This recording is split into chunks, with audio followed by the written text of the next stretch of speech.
tell you, my speed review drawer in front of me was busting at the seams. I knew I needed to get one out here so I could clear out that drawer. If you don't know how it works for my speed reviews, every single product that I try for the first time, it gets put in this drawer in front of me, and it stays in this drawer until I've tested it multiple times, multiple wears with multiple products, and I'm able to give you my final review on these products.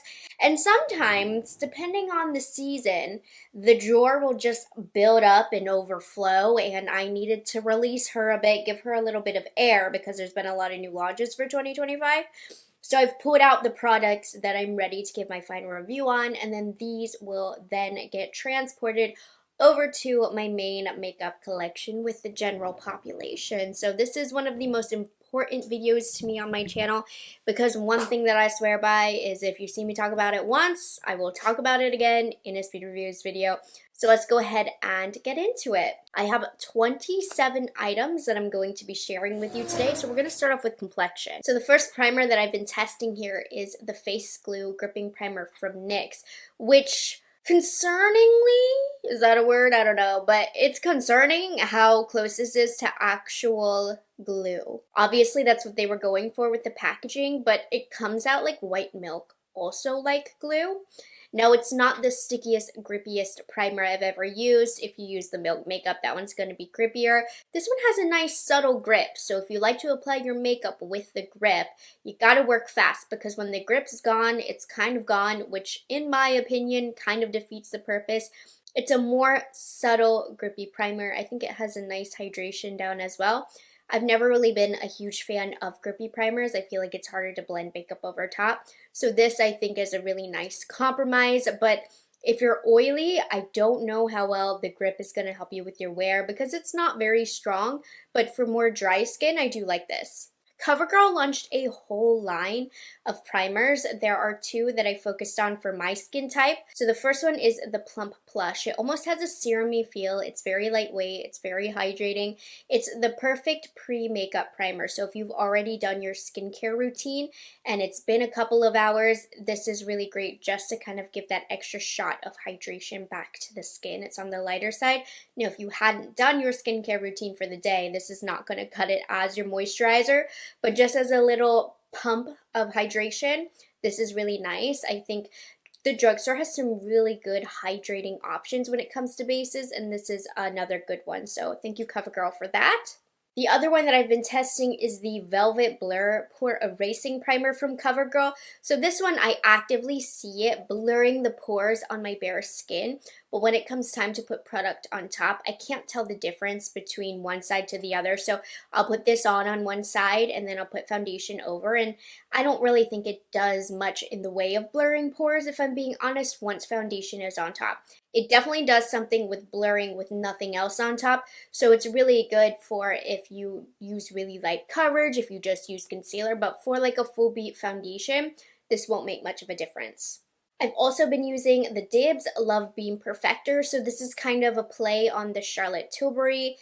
What is it called again? Why am I blanking? It's one of the most popular products. The Charlotte Tilbury glowy one. So this is much lighter, less coverage. It actually leaves a really pretty glow that you don't really need to put makeup over top of, but it is more on the subtle side. So when mixed into foundations, I can't really tell a difference. When put on top of foundation, super duper subtle. For me, I just like this as an all over base glow with lighter makeup over top. It does feel nice and hydrating on the skin, but I think that this is almost more so appropriate for the body. Now, I have the shade The One, which is this lilac-y shade, which just doesn't match my skin tone very well, but if you're fair and cool-toned, I think you'll like this.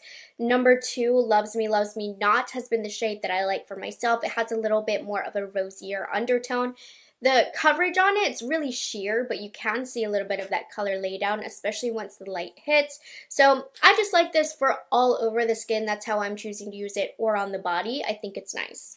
I only have like one base coverage product. It's from Iris and Romeo, and it's the Best Skin Days 5-in-1 Skincare Dewy Coverage with SPF 30. I'd say this is kind of like a skin tint here. It's in a pot. It definitely gives light coverage, but just enough to even everything out. And I think it's pretty. I think it wears decently. It doesn't feel the most lightest weight for the amount of coverage that you get with this, and I think that's due to it being really skincare involved, and it is very hydrating on the skin, but due to that it just feels heavier than what I prefer. I would prefer a skin tint or tinted moisturizer with a little less thickness and actual skincare to it, because I have my skincare routine covered, but it does a good job at evening everything out. Like, would you believe that I use something so light coverage on the face? Because it definitely just made the skin look better, but I do feel it slightly sits on top of the skin, so it really needs worked in. It's an okay product, but like if we were walking into a store and you asked if you should get this, I probably wouldn't say that it's necessary. I'd point you in the direction of other products. So I like it. I don't love it. If I were to ever finish it, I wouldn't repurchase it. I also have a pot concealer from RMS Beauty, which I would say definitely known for good quality here. This is the Uncover Up corrector. So I don't recommend this for the under eyes. It is a pot concealer. Typically I don't prefer a pot concealer on the under eyes. It just looks a little dry and heavy. It gets the job done on the under eyes though. Like, it's not terrible. Since I didn't have another new concealer to put in today's video, I did put this under my eyes and it gets the job done. I just have others that I prefer, but for spot concealing I really like this because it has a little bit of tackiness to it, which I think helps maintain the coverage. So you know how with some concealers you'll put it on over a zit, and then once you put foundation over top and powder and all of your other face products, the zit is out and about again. That doesn't really happen with this because it does stick on the product, but it also is really great to put on after the coverage, after the bronzer and blush, and it will stick onto it because of its stickier texture. So this for me is more for spot concealing than it is the under eyes, though you can use it. So I definitely like this one as well. But it's good. Like, I still would reach for my NARS pot concealer over this one, but I'm not mad to have it.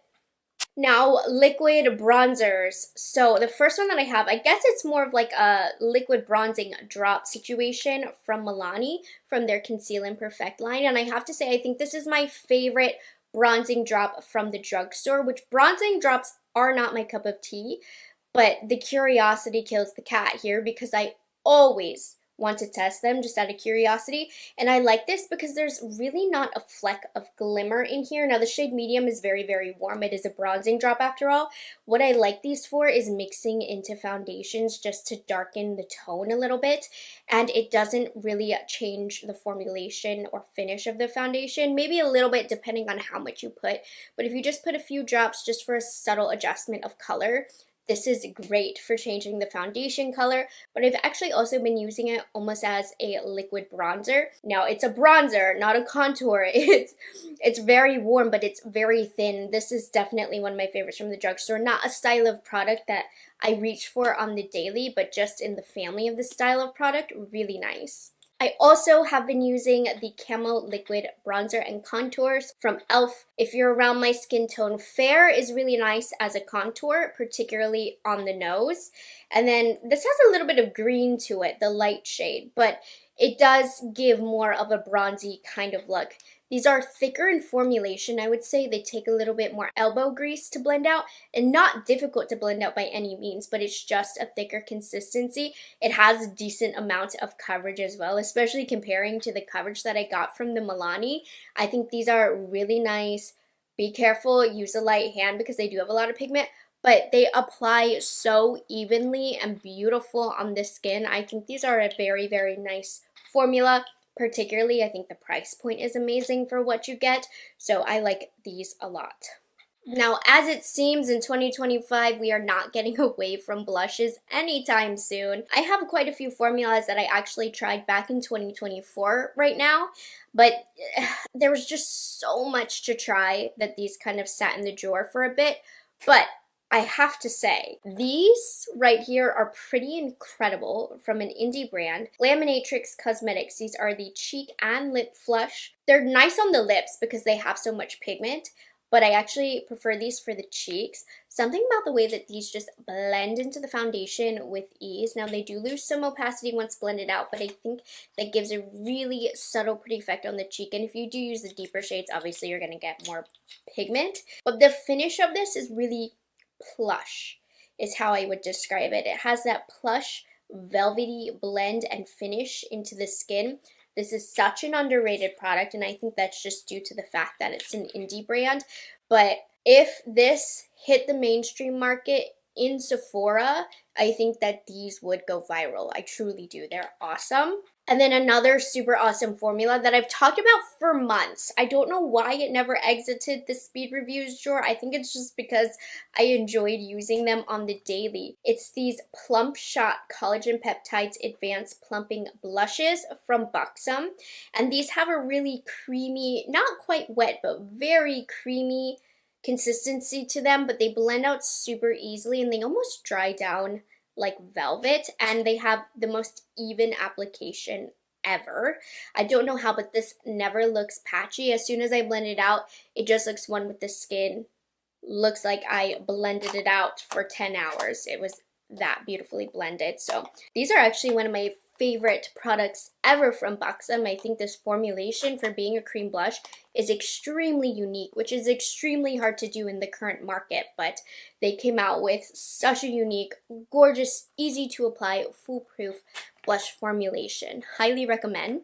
And then I also have these from the MAC Holiday Collection. They sent these over. I believe there's more, but I wanted to give them a try because these are metallic cream blushes, which was the finish, the theme of the Holiday Collection here. And they had some really unique tones, which is what piqued my interest. I first wanted to try Glowing Treasure, which honestly, it's kind of just like a bronzer shade. I wasn't very impressed with this. And typically, I'm not a cream, like metallic blush kind of person, but these are decent. They're a decent formulation.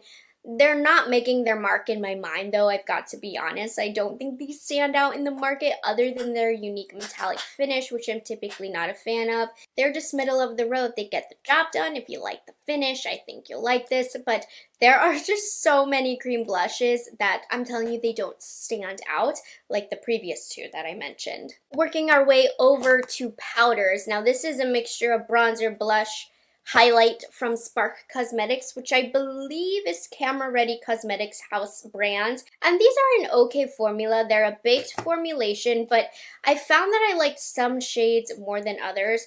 But just the texture of this, I think, is a little bit picky with what brushes you apply with it. You definitely need a natural hair brush and something that's more dense. So these are pickier, so I haven't been really inclined to wanting to reach for them. They also require a lot of building up. They leave a really smooth, velvety finish to the skin, but for me, not really worth the effort. They're just okay, but in the powder market, I just think powders are so easy to formulate that these, you don't need them. And I feel really bad because they asked my opinion. It was their first soiree into makeup, but I just don't love them. I don't think they're bad, but I don't love them. Next up, I love this. This is from Jouer, and it's a dual blush duo in the most pretty-ish soiree of shades, Violette and Clementine, and these are like spring shades. This has spring written all over it. These are going to be some hot blush colors for the upcoming seasons, and for years I have always loved Jouer blush palettes, or the blush formula. I had a blush palette that I loved from them a lot. So this reignited and reminded me of how much I loved Jouer's powder blush formulation. Don't sleep on them. I think people sleep on Jouer because they're no longer sold at Sephora. I know I did, but there's a reason they had made it to Sephora in the first place. I love their powder blushes. Another powder blush that we have is a super blush from Persona in Bubble, which is a best-selling shade from the brand, and it's that classic baby pink shade, which is more flattering than a lot of other brands were able to create with this style of pink. It's a very trendy shade. At the end of the day, I've decided the shade isn't always the most flattering. It's almost, for me, like a color that you just put in one little spot on the cheek or to soften out the edges of blush. But I think sometimes this in too much of a concentrated area on the cheek can be kind of unflattering. But I love the formula of this, and this color is just useful in certain places. Like, I have all types of blush on my face right now from the demos. There's just so many. But you see how you can just use it as just a little subtle girly pop? I love it. It's so pretty. This is a good little color here. And then Also layered on my cheek already. I do love this Dibs Baked Blush Duo in Popstar. Now these are really, really slippery feeling than some other baked formulations that I've tried, so they don't give the most amount of pigment, which I think makes these fantastic for setting cream blushes, because you don't want a blush that has too much creaminess to it. I'm talking about a powder blush with too much creaminess to it, because then it sticks on the face if you're setting a cream blush with it. You want something that's really light and airy and slippery feeling, that's not going to stick to that cream blush and then have too much pigment. So this has been perfect for setting my cream blushes, and it has obviously that baked finish, so it's glowy, almost not quite like a highlighter, but it's a good bridge between a blush and a highlight. So really pretty, has been very useful in my makeup routine. Sad it's exiting my makeup drawers. I've been setting a lot with the RMS Beauty Hydra Setting Powder. I've been using medium. Probably should have used light, but it gets the job done. It's a solid powder. Is it hitting my top 3 rotation of favorite powders ever?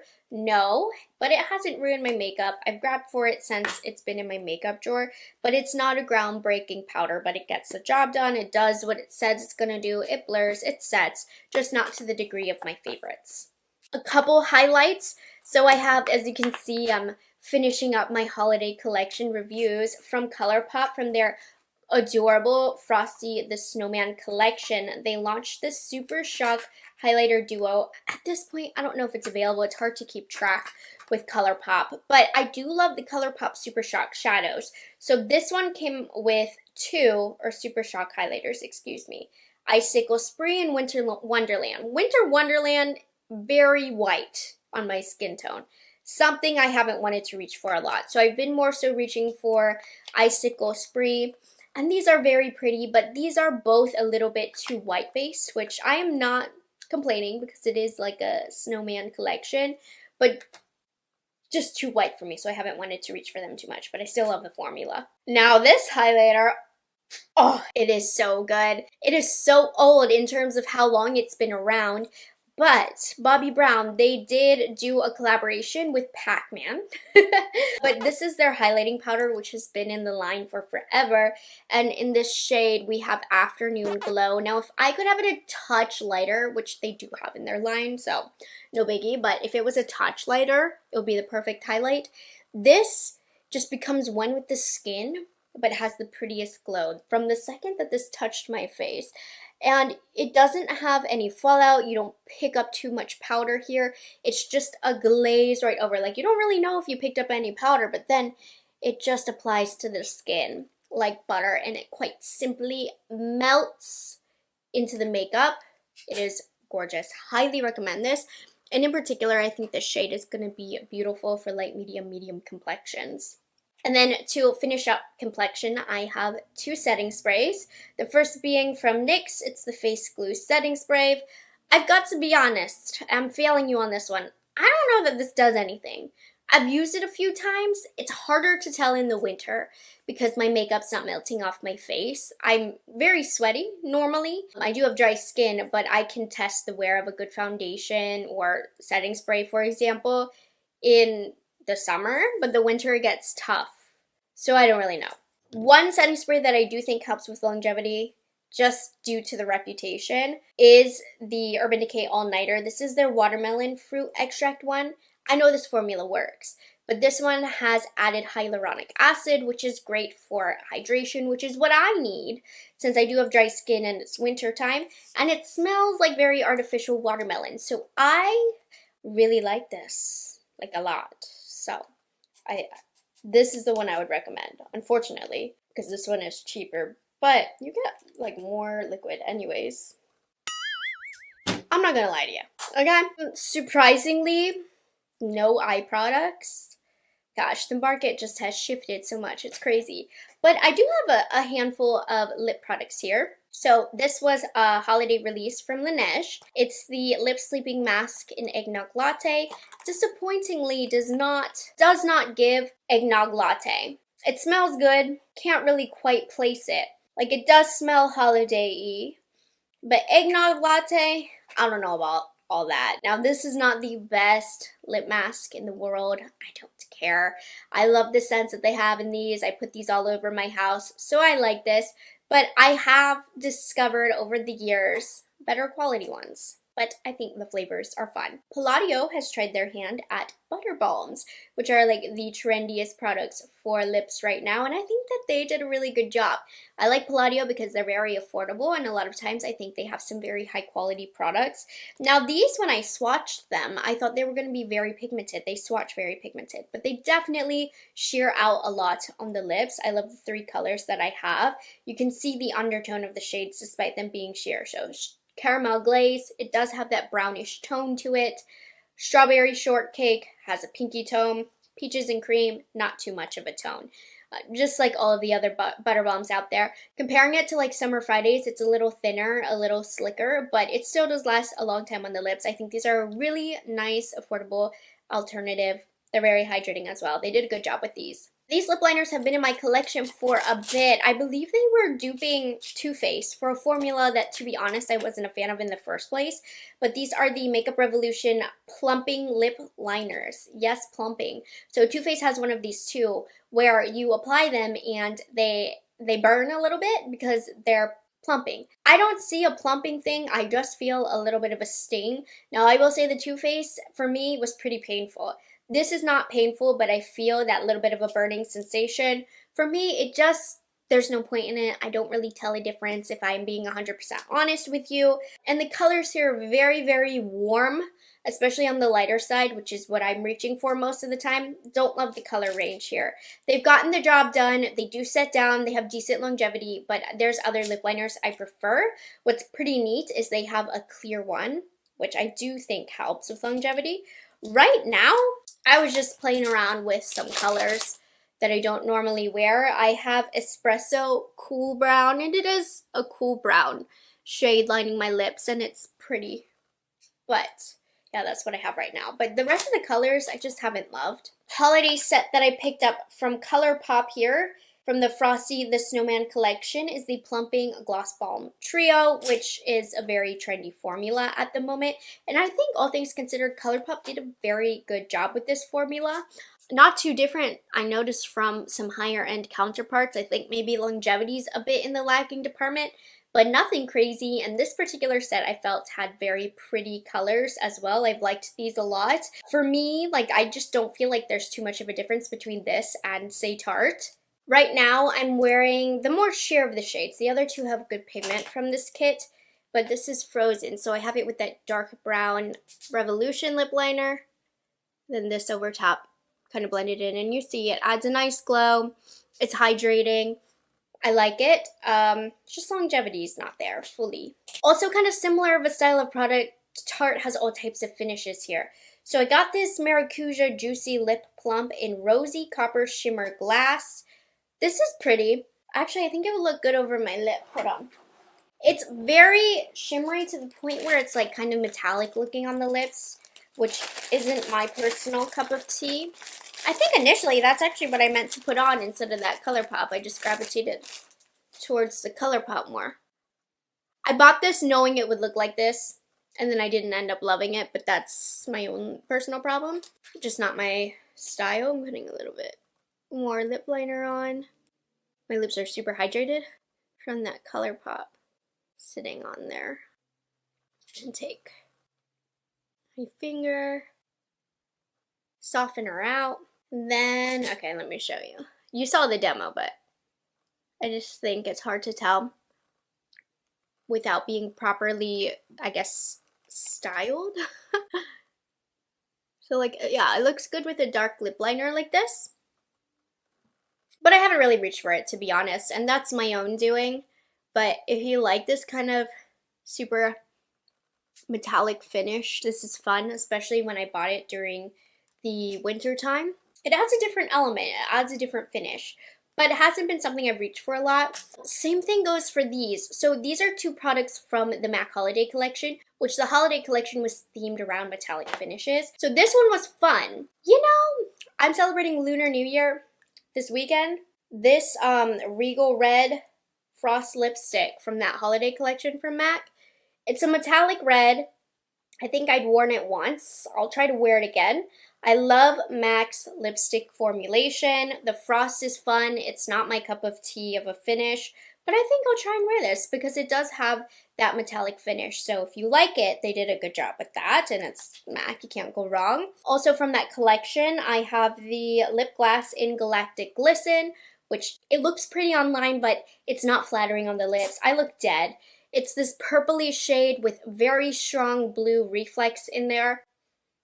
It's not cute. I haven't wanted to wear this. It doesn't layer well over other products either. And the formula is nothing to write home about. So the lip products from that collection simply were not my cup of tea. After testing these 19 new makeup products in multiple ways, with multiple wear tests, multiple products, and in multiple different styles of application, I am finally ready to give you my final thoughts on these products. If you're new to my channel, welcome.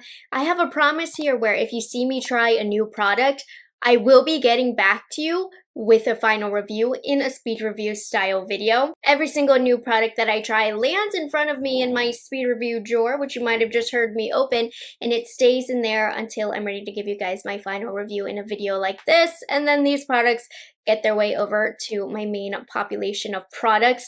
So I was just ready. There are some products that are pretty new here that I quickly got acquainted with, and some products that have been in my drawers for a while. So let's go ahead and get into it. I have 3 different primers to share with you. For reference of my skin type, you guys, I am like so disgustingly dry right now. I have that dry winter skin, scaly.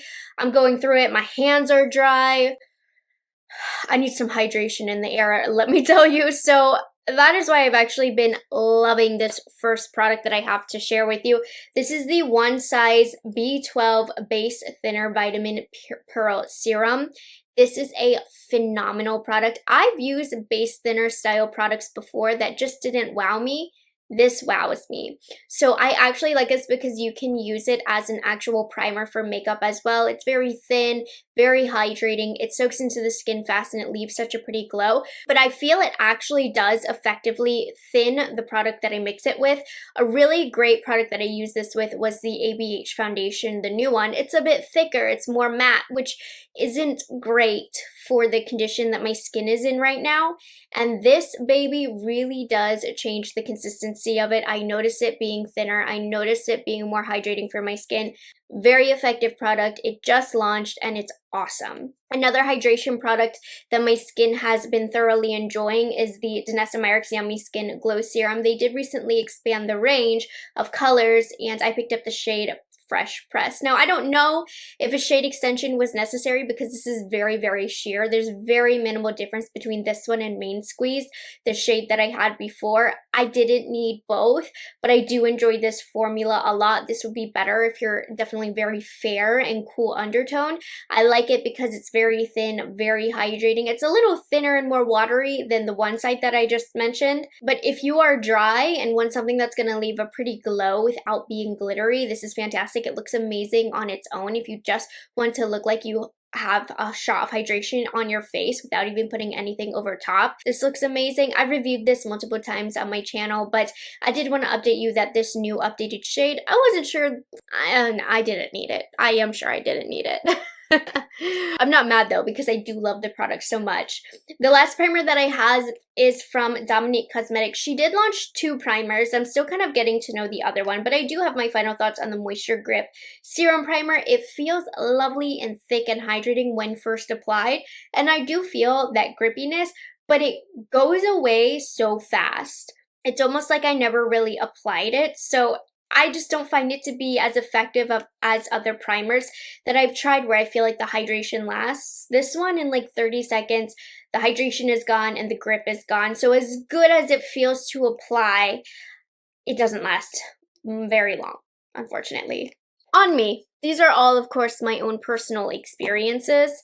I've tried really hard to get to know this Urban Decay Face Bond Luminizer. They sent me the whole range. There's a couple that I gave away here that I didn't think I would use, and I've just decided I don't like this product.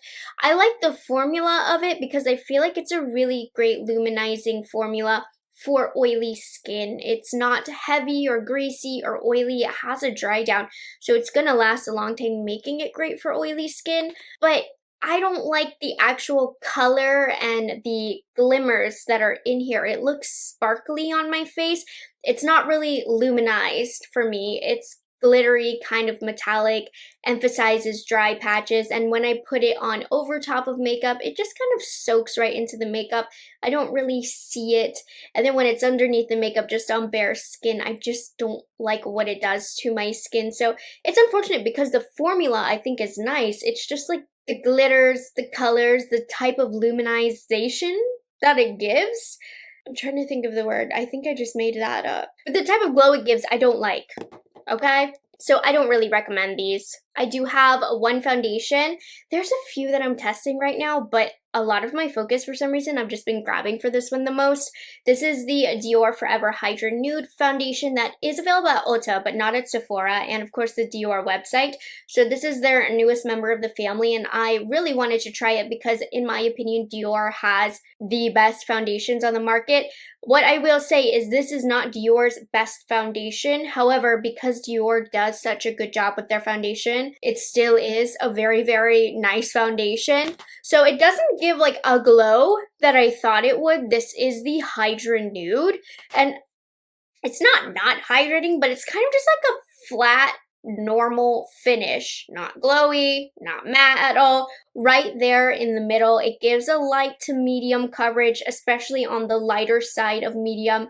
It looks and feels very lightweight on the skin, but it just doesn't have the it factor that I feel like a lot of other Dior foundations have. So I will continue to use this. I love how lightweight this feels on the skin for every day, but I just feel like Dior has other foundations that have that wow factor. This, while an awesome foundation, is not wow compared to other Dior foundations, but if you are in particular looking for a foundation that doesn't feel like anything on the skin, then you might want to give this one a try. That's kind of where this stands out. It's that it's like feather light on the skin. One thing I will say, Dominique Cosmetics does not agree with this foundation, and that is not a good sign because Dior foundations, I never have an issue of pairing it with other products, so I think that speaks loudly about this. I haven't had too much issues with this being funky with other products, but it was real funky with this. They were not jiving today on the skin. Let's keep it pushing for Kosas, who is really piggybacking on the success of their Revealer Concealer, and they came out with the Revealer Extra Bright Color Corrector. Now, I do have Fantasy and Illusion. Illusion is the shade that I would recommend if you have a similar skin tone to myself. This is a very nice color corrector, and that is a big deal for me to say because I do not like the original Revealer Concealer. I feel like the concealer, not this, but the concealer version of this, it sits heavy on my under eyes. It creases like a mofo. This, I feel like I typically use my color correctors in smaller quantities anyways, and because it's more hydrating, it actually works better, this formulation, as an underlayer, as a color corrector. So I've enjoyed the hydration layer this has given me, but allowing my favorite concealer formula to kind of take over. Today I used NARS Radiant Creamy over top, and I'm not creasing too bad at all. So like this formula for a color corrector way more than an actual concealer. Now, I don't know if they're the exact same formulations. I'd probably imagine there's some differences here, but it has to absolutely be inspired by that original Revealer Concealer, which I was not a fan of. But in color corrector form, very creamy, very hydrating. I've been enjoying these a lot. I'm quick to get this review up because I've used it almost every day since I've gotten it. These are the Rare Beauty Liquid Contours, and I think that they are phenomenal. For my skin color, my skin tone, mellow is the way to go. I did also pick up Solace. It's a bit deep for me. Maybe with a little bit of a tan, I will like it a little bit more, but mellow is the perfect shade for me. This is everything you'd expect it to be if you're a fan of the liquid blushes. It has the same consistency, similar level of pigment, but I think it's a little easier to work with than the blushes because it's a less harsh color, with it being not like vibrant orange or vibrant pink. So it's definitely more forgiving on the face in terms of that pigment level. I don't know, has like almost a powdered dry down, very easy to use, blends out great, great color. My only thing with this, I don't like the packaging of this top, which I know a lot of people love. I want to be able to like set it down because I go by sections of my face to make sure it doesn't get patchy. And with this packaging, and that makes it a bit difficult. Might be a very, very personal problem here, but that's just what I found a little inconvenient about the packaging. But the formula, I just spit everywhere, but the formula is really, really good. If you've been thinking about it, I do recommend it. Okay, let's get into Blush Central. We only have 4 today, but you know, 2024, 2025, it's a lot of blushes. So this one is an older formula. It's kind of sat in my collection or my speed reviews drawer for a while because I didn't really want to use it, and that says a lot about the product. So these are the Hard Candy Face Off Liquid Blushes. So these I would say are more like a blush stain. They do stain, so they do have decent longevity, very thin, very watery. Do not, I repeat, do not apply the applicator itself directly to your face because it will peel off your foundation. The best way to apply these is to run it on the back of your hand, spread it out a little bit, take a brush, and then apply it, and it doesn't disrupt the foundation underneath, and it has very nice longevity. I did demo the shade Girl Crush.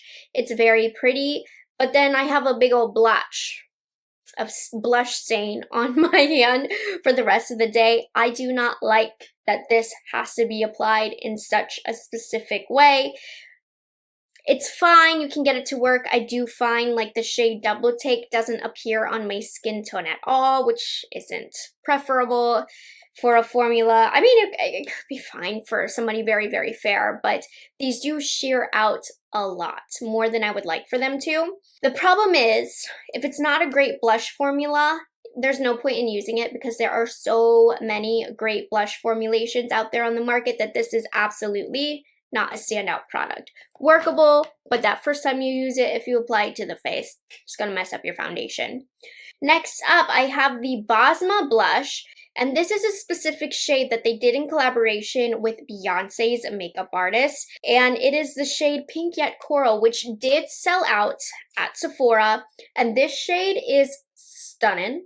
This formula is stunning, and it's true. Like, is it pink? Is it coral? It does not look nearly as bright in the pan as it does on the cheek. Hopefully you'll see in the demo how beautifully that just blurred over the cheek. I mean, what a gorgeous formulation. I see why this shade sold out. You can still pick it up at the Bosma website, but they did a fabulous job with this color. I think it is gorgeous, and that formulation. Also, very quickly became ready to give you my review on the Natasha Denona High Blush, hold on, it's a long name, I gotta, High Blush Cloudy Cream Cheek Duos. So I was very kindly sent all 6 shades in the mail. They might regret that now because you don't need all 6 shades. So let me talk about the formula first. I actually quite love the blush. I think it's really beautiful, blurred, great putty formulation, but a little creamier than most putty formulations. Stunning formula. The highlights leave a little bit to be desired. They're okay, they don't mess up anything underneath. They don't have that wow factor, if you ask me. Now, I'm not typically a fan of liquid or cream highlights. These are fine, they get the job done, but I'd still prefer it to be a powder formulation. My biggest issue with this is I don't really like the colors that they chose for this. They're very, very bright pink and warm, and a lot of them look very similar on the cheek. This is the kind of thing where, like, if you think you would like the formula, it's definitely worth picking up a singular shade, but anything beyond that, there's just not going to be enough difference on the cheek to warrant the price point. And I would love to see more neutral tones as well. So not a fan of the color range here, but the formula is fine. Also, we have the YSL Make Me Blush Powder Blush. I was going to say duos, I just happen to have 2, but I picked these up from Sephora, and unfortunately, these are a phenomenal formulation. I mean, it's hard to create a bad blush formula nowadays, I have to say. These brands got it down, but this one has that little extra sprinkle of fairy dust in it because of how silky. It applies to the cheek. It just rolls over the cheek, gives the perfect amount of pigmentation, extremely blendable without blending away. I do not have a single bad thing to say about this. This is truly an embodiment of luxury makeup here. From this gorgeous packaging to this gorgeous silky formula, you're getting what you pay for. Now, am I going to say that these are worth it and you need to have it? No, you do not need to pay this price point for a blush. There's so many amazing blush formulations. But if you want to pay the luxury price point for a blush that's luxury with luxury packaging and luxury quality, I think you will enjoy these. I think they are stunning. And I love both of the shades that I picked up. This is 44 and this is 93. Phenomenal. I also did pick up the newest shade of the Easy Bake Loose Setting Powder from Huda Beauty, Ube Birthday Cake. I think it's because I'm Asian. I just got excited about the ube here of it all. It also has the new updated packaging, which is fine. It's definitely more young. I got it just to get it. I didn't need it. I saw that this probably wasn't going to work for me. This is best, especially for like medium skin tones with a cool undertone. I think this will be phenomenal on you. On me, it looks like I put a very unflattering color underneath my eyes, which is my own fault. This is not meant for all skin tones, but dang, I wanted it to be. And how good marketing is Huda Beauty to be able to get us all to purchase a shade of a powder that really isn't made for us. And like me, I knew it wasn't gonna be, but I give it a try anyways. Now I can make this work with the correct look, but if I'm just putting this on the daily, I'm gonna look a little funky. If you're my skin tone and you want that kind of purpley pinky under eye, Cherry Blossom Cake from Huda Beauty is gonna be a lot more flattering on you. Also, this is like the best setting powder on the market, loose version wise anyways. So formula's great. Just do your homework and buy the shade that's actually going to work for you. That's it for complexion. We're going to move on to our small eye section here. So Benefit, I'm going to say relaunched the Mighty Fine Brow Pen. They went back to the lab here because this is a little 3-prong brow marker, and this is not the first time they've come out with this. A couple years ago, they came out with a 3-prong marker like this, and it did not go over well. I hated it. I couldn't get any ink from it, and they kind of erased it from the internet and tried to erase it from our memories. It kind of worked on me until I remembered, wait, no, we've seen this before. But they actually did relaunch a much better version. This is phenomenal, honestly, and I don't typically like a brow marker. I use the shade 4.5, and what this is great for is getting those faux hair strokes. So I'm not using this on the daily, but today I did put in my Rare Beauty brow gel, which really does a good job of separating each brow hair and setting them down. So I noticed with that particular brow gel spoolie, it kind of leaves little gaps in between my brows sometimes. So that's when this is the perfect product. It's also phenomenal if you're somebody who has to draw in the inner hairs. This will do the hard work for you, I'm telling you. So let me just say, they really did improve this. This is 1,000 million billion% better than the first version of this. I won't use a product of this style too often, but for what they did, it's awesome. And I think I'm gonna use a product like that more often because of how good it is. My current coffee hyperfixation, a mocha. Just put a little bit of hot chocolate powder in there. Okay, so I have some eyeshadow sticks, which you know, I am a self-proclaimed eyeshadow stick expert. So these are from the holiday collection, so they've been out for a while. These are an older item. From MAC, the Chroma Crayon eyeshadow sticks. So these are the 3 that I got.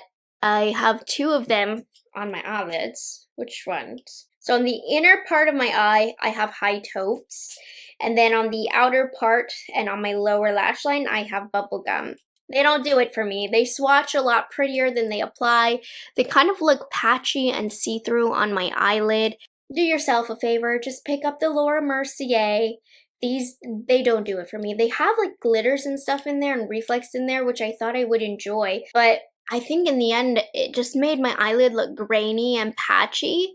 So yeah, I was not a fan of these, unfortunately. The wear time's okay. L'Oreal, I'm feeling like I'm seeing a lot of ads on these. This is the Paradise Big Deal Mascara.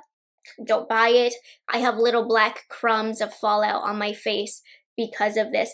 The mascara itself, the formulation is fine. I think it adds a little bit of length, not too much in the volume department, but you know, it makes my lashes visible. It holds a curl really nicely. It feels very lightweight on the lashes, just flakes way too much, like all over my face. Like one of the worst flaking mascaras, honestly. Just saying. So we don't recommend that one. I wanted to like it. I did like it until I wore it for more than an hour. Okay, we're moving on to the lip category. Smaller than usual, only 4. I have 2 lip liner formulations. These first ones are from I don't know why I'm struggling with that, Lancome. It's the Idol Lip Shaper. So these are phenomenal. I love them. They're very creamy. They set down. They last a long time. I've been using the shade Don't Be Shy the most. Currently, I'm wearing Rosy Nude, which is kind of warm looking, isn't it? But that's what I'm wearing. All of the shades that I have, Nude Now as well. These are very pretty, like pinky colors. So they are going to give some brightness to the face. Very nice. They have a little bit more slip in application compared to Charlotte Tilbury, just to give you a comparison point here. But they're super nice. The other formula that I have is from Smashbox. These are the Be Legendary Line and Prime Pencil.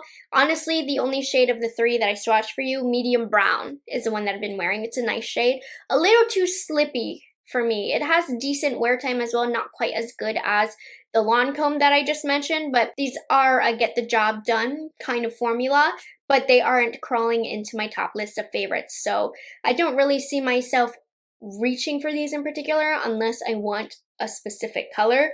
I wouldn't really recommend them. Like, they're fine, but don't put your money towards that. Put it towards a better formula, in my opinion. That made it sound like I didn't like them. It's not that I don't like them. It's just that I'm still sticking to my favorites after using these. Oh, these are going to be in this month's favorites. I have fallen in love with the Too Faced Pillow Balm Lip Treatments. I gave some colors away and I'm regretting it, though I shouldn't because I don't need it anymore. These are phenomenal. They really are like a liquid lip balm, so they don't have too much glow, but they still have just enough. Deeply hydrating, very comfortable, not sticky at all. And I love the color Pink Pineapple Kiss. This with Nude Now from Lancome has been my go-to everyday color this last month. Right now, I'm putting on Juicy Watermelon Kiss to give some brightness over that Lancome. Decent pigmentation, these colorful ones, and they smell really great. They have that nostalgic, very childlike, fruity, artificial scent, which I know some people are not a fan of. I, for one, am. Love it. Love the colors here. They just recently expanded the color range.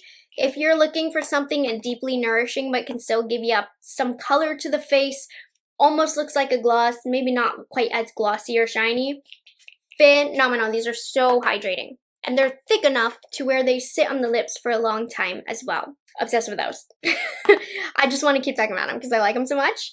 And then the last formula that I have is the new formula from Makeup by Mario, the Super Shine Lip Glosses. Really lovely formula, very thick, very glossy, not sticky. Just not a formula that you need a ton of shades in because these do run very, very sheer. While I am grateful for the shades that they sent, a lot of them look similar on the lips, you know. My favorite shade has probably been Dragon Fruit. Today, for the demo, I put on Perfect Pink, but truly, like, the difference between the two are quite minimal. Just pick the undertone that you like the best, but you will enjoy the formula. They're very glossy, very glowy, last a decent amount of time considering that they are a lip gloss after all. Just very sheer. So the wide shade range that they created with this, while the intentions are great and they look pretty, just not as, you can't tell the difference of them on the lips. But there we have it. Those are 19 of the newest makeup products that I feel very comfortable giving you guys a review on because I've been wearing them a lot these last few weeks in some cases. This one and this one, these have been months that they've been sitting in my drawer.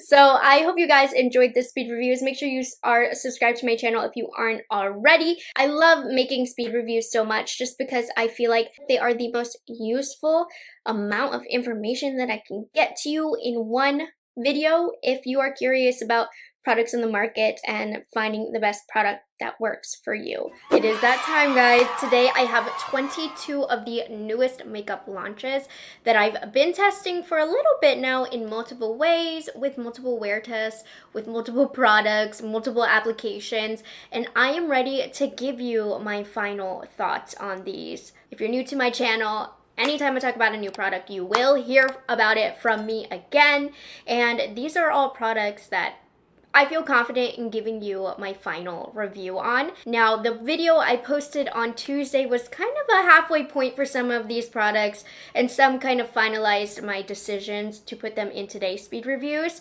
But my second impressions, or not really second, but my second impressions videos are where I pull products from my speed reviews drawer as I'm continuing to learn the products. And now here we are, my final thoughts. So let's go ahead and get into it. We have 22 products today. We'll start off with Complexion. So this last time that I used it kind of was the nail in the coffin for the ColourPop Pretty Fresh Set It Up Primer. It does have some similarities to Tatcha Liquid Silk Canvas, but not as good. It feels really smooth on the skin, and I do think it helps with a smoother application of foundation with minimal hydration as well. But it just doesn't do enough for me to warrant a whole extra step in my routine for this. Personally, I'm just happy with a good moisturizer. So while I do think this does a good job of the feel of smoothed out skin, it doesn't really show through on the actual product. So it doesn't quite do enough. It's definitely not a bad primer, but I just don't see myself reaching for this one too much. Next up, from Lisa Eldridge, I have the Seamless Skin Pinpoint Concealer Micro Correcting Pencil. Some of the words are already smearing off of here. But anyways, love the idea of this product. I didn't end up loving it as much as I thought I would have. This is like a gel eyeliner basically with skin tone colors. So the idea is that once you apply it, it's creamy, but then it sets down and doesn't budge. But it doesn't quite have the coverage that I was looking for. It definitely minimizes some redness. I actually think it's great for more natural makeup days, but I was looking for the answer to completely covering my red zits, and this didn't do that. But it does kind of blur the look, so there is a place for this in my routine. I was hoping for a little bit more coverage, but it's still very nice. This took a lot of trials for me because I wanted to love it. I felt like I should love it, but I just didn't love it. It's the ABH Impeccable Blurring Second Skin Matte Foundation. Now, important to know, it's winter right now. My skin is super duper dry, and this just is not for me with skin currently in that condition. Now, it is super blurring. It is not natural. It definitely is a thick layer of makeup on the skin, not in a bad way, just in a very perfecting and smoothing way. I definitely think it blurs the skin, but it just doesn't go well over my dry skin. But I will say, after this kind of settles into my skin with the right products like cream or liquid bronzer and blush, a light powder, the correct setting spray, this actually is beautiful. Like today, it agreed with the products that I was working. After it settled into the skin, my skin looks stunning. But this isn't my go-to for that perfected look. It can certainly get me there, but there's other foundations that give me this full coverage, blurred, perfected look without fighting with my dry skin. I definitely recommend looking into this if you have oily skin. The only thing that I'm like about, besides it emphasizing some dryness, is it doesn't have amazing wear time. It gets the job done, but it does look a little heavier at the end of the day. Overall, I like this foundation, but I like the other ABH liquid foundation better. Underrated product here from Palladio. This is the cream bronzer. I'm using the shade Caramel Latte. It is a little wet. It is very, very creamy, but it's so easy to apply. Definitely use a light hand, but it quite literally melts and soaks into the skin. If you have dry skin, you are going to love this as a cream bronzer. Very pigmented, but I do love the formula on this. And it blends so easily into my hairline without catching or breaking up the foundation underneath. So these next two products, I'd used them for a while, then I took a break and kind of forgot about them. So then I just recently tried them again in that second impressions video to kind of retrace my memories here, because this product or these products were a little forgettable, and now I remember what I thought about them. So I'm going to start off I'm counting them as two, but I have the Bare Minerals Complexion Rescue Bronzers and Complexion Rescue Highlighting Blushes. So we'll start off with the bronzers. I don't love this range of shades. They are definitely like a warmer blush, but they're not as bronzy as I would have liked. There is one shade in here, Kiss of Spice, that will give a very warm golden bronzy look, but the rest are kind of pinky blushes, just with a lot of warmth in them. Now the formulation itself, really beautiful, glides over the skin. It's like a gel consistency, very good for dry skin. That's why it's agreeing so well with that ABH foundation. This just added the hydration right back into my skin. I actually really enjoyed this product. I just don't love the color so much, and I don't love the packaging style. It's just too messy and finicky, which is what put me off in the first place about not using these for a while. So don't love this style of product. I would prefer an applicator of sorts. But the consistency, the formula is stunning if you can find a shade or two that you like. But these are warm blushes. I wouldn't actually call them bronzers. And then we also have the Complexion Rescue Highlighting Blush. This formula looks so glazed on the cheek. It gives a wet, dewy effect. Again, great for days like that ABH foundation use. It doesn't have as much color as I would like. These are a little bit more highlighty than they are blushy. They're more sheer. If anything, I think they just give that glazed effect with giving minimal color. I mean, I don't know what I expected from a highlighting blush, if I wanted more color or not, considering that the bronzers were more like blushes, but these layer beautifully over the bronzers, but it definitely gives a level of payoff that you don't need multiple of these. And then same thing, I don't like the packaging, but I've ended up really enjoying the formula of these, and if you can find a couple of colors that you like, definitely not the whole range, I think they're an enjoyable product, especially for dry skin. Okay, these next two are quite new, but I knew right away what I thought of them, and I've used them so much already because I love them so much already, and I've mentioned them in so many videos, so I've already used them a lot. So we have the Glow Recipe Watermelon Glow Niacinamide Dewy Flushes, which they say is not like a makeup product. It's a tinted serum skincare product, whatever.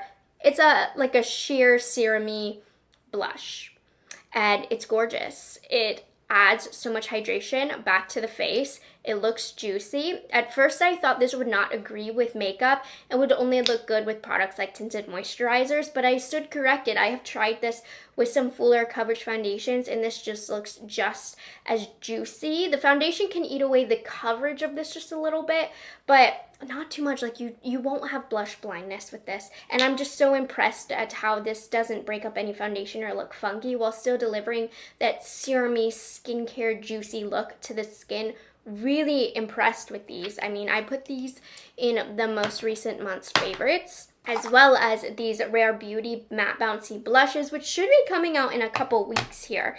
They had a random little 2-day launch period that you could purchase them, so I picked them up and I ended up really loving these. Now, this exists in the K-beauty market, but I do think for Rare Beauty bringing that K-beauty formula into the mainstream US market, they did a phenomenal job with this formula. And I don't normally like putty formulas like this, but it is truly buildable coverage to whatever level of pigmentation you want. It is like a cloud on the face. It is super powder light on the skin. It just blends into the skin and blurs the skin as well. Everything that I would want from a putty blush. So as a non-putty blush fan, I love this putty blush formula. It's amazing. I feel like these have been in my drawer for a little bit, but it still is a New Year's launch. From Patrick Ta, he launched a few new shades of his Double Take Cream and Powder blushes. I ended up picking up 2 of the shades. Of course, I had to do the viral She Left Me on Red. This is a very trendy blush color, but I also had to get one within my favorite color story, which is She's Seductive. I mean, it's that same formula, really beautiful. She Left Me on Red is not for the faint of heart. I thought I would enjoy it more, but I knew better. So this is not at the fault of the product. It's just very vibrant. And it doesn't help that I'm a heavy-handed person, so I love She's Seductive. It's still that very nice formula that we like from Patrick Ta, and I like the colors, even though She Left Me on Red is a bit ambitious of a blush shade for me. But they're very nice, and the new shades that he launched were good. No. We're good. Let's move on. I like them. I was gonna say something negative, but there's no need for it. It's a good product. Also, these are some new shades from the Nude Stacks line. This is for their spring launch. And I've got to say, I think this launch was really more for deeper complexions, but of course I couldn't help myself. So this, you can stack all types of different products here. It's very similar to the Melt concept, but I love this blush in the shade, what is it? Boysenberry. It looks quite intimidating, but it really is beautiful sheared out on the cheek. These are very pigmented. I do have to be very careful with these, but these are bold spring colors, and I think they will be gorgeous on deeper complexion, these new shades. So I like this formula. It's a little bit of a stiffer, balmy consistency. It looks quite glowy on the cheek. I prefer the formula of their blush sticks, but I love how compact this packaging is, and it is fun to build up your stack here. I did receive a comment saying that Nude Sticks doesn't have a good range for deeper complexions, but I will say these would be beautiful on deeper complexions. This was an interesting launch from Smashbox. These are the Hot Sticks Stick Blushes, and I don't know why, but it's more vibrant blushes. This is very vivid, almost neon, so I think the formula on here is fine. I did use a little bit of Hi-Fi Heat, like a dab of Hi-Fi Heat on my cheeks today. Did I tell you what I used for Bare Minerals? I didn't. Hold on, let me tell you what I used. On my main cheek blush, I used Kiss of Copper bronzer, and then I used Peach Glow to add the glaze, but I felt like I just wanted a little bit of pop right on the apple of the cheek, so then I went in with Hi-Fi Heat. And these are good. They blend out easily, very pigmented of course, so I used a light hand. Didn't act funny because I had some powder set by the time I used this, but not my color stories. Very, very bright. Just don't like the colors of these, but formula's fine. Which obviously, colors is a very personal thing. You might like those colors, and in that case I am approving of the formula. But they sent them to me in PR, and I was curious about the formula, not necessarily the colors, so that's why I'm mentioning that. And then Too Faced, we had some new blush colors to their line added as well. So these are their Cloud Crush blushes. Honestly, I think that this blush formula is overrated.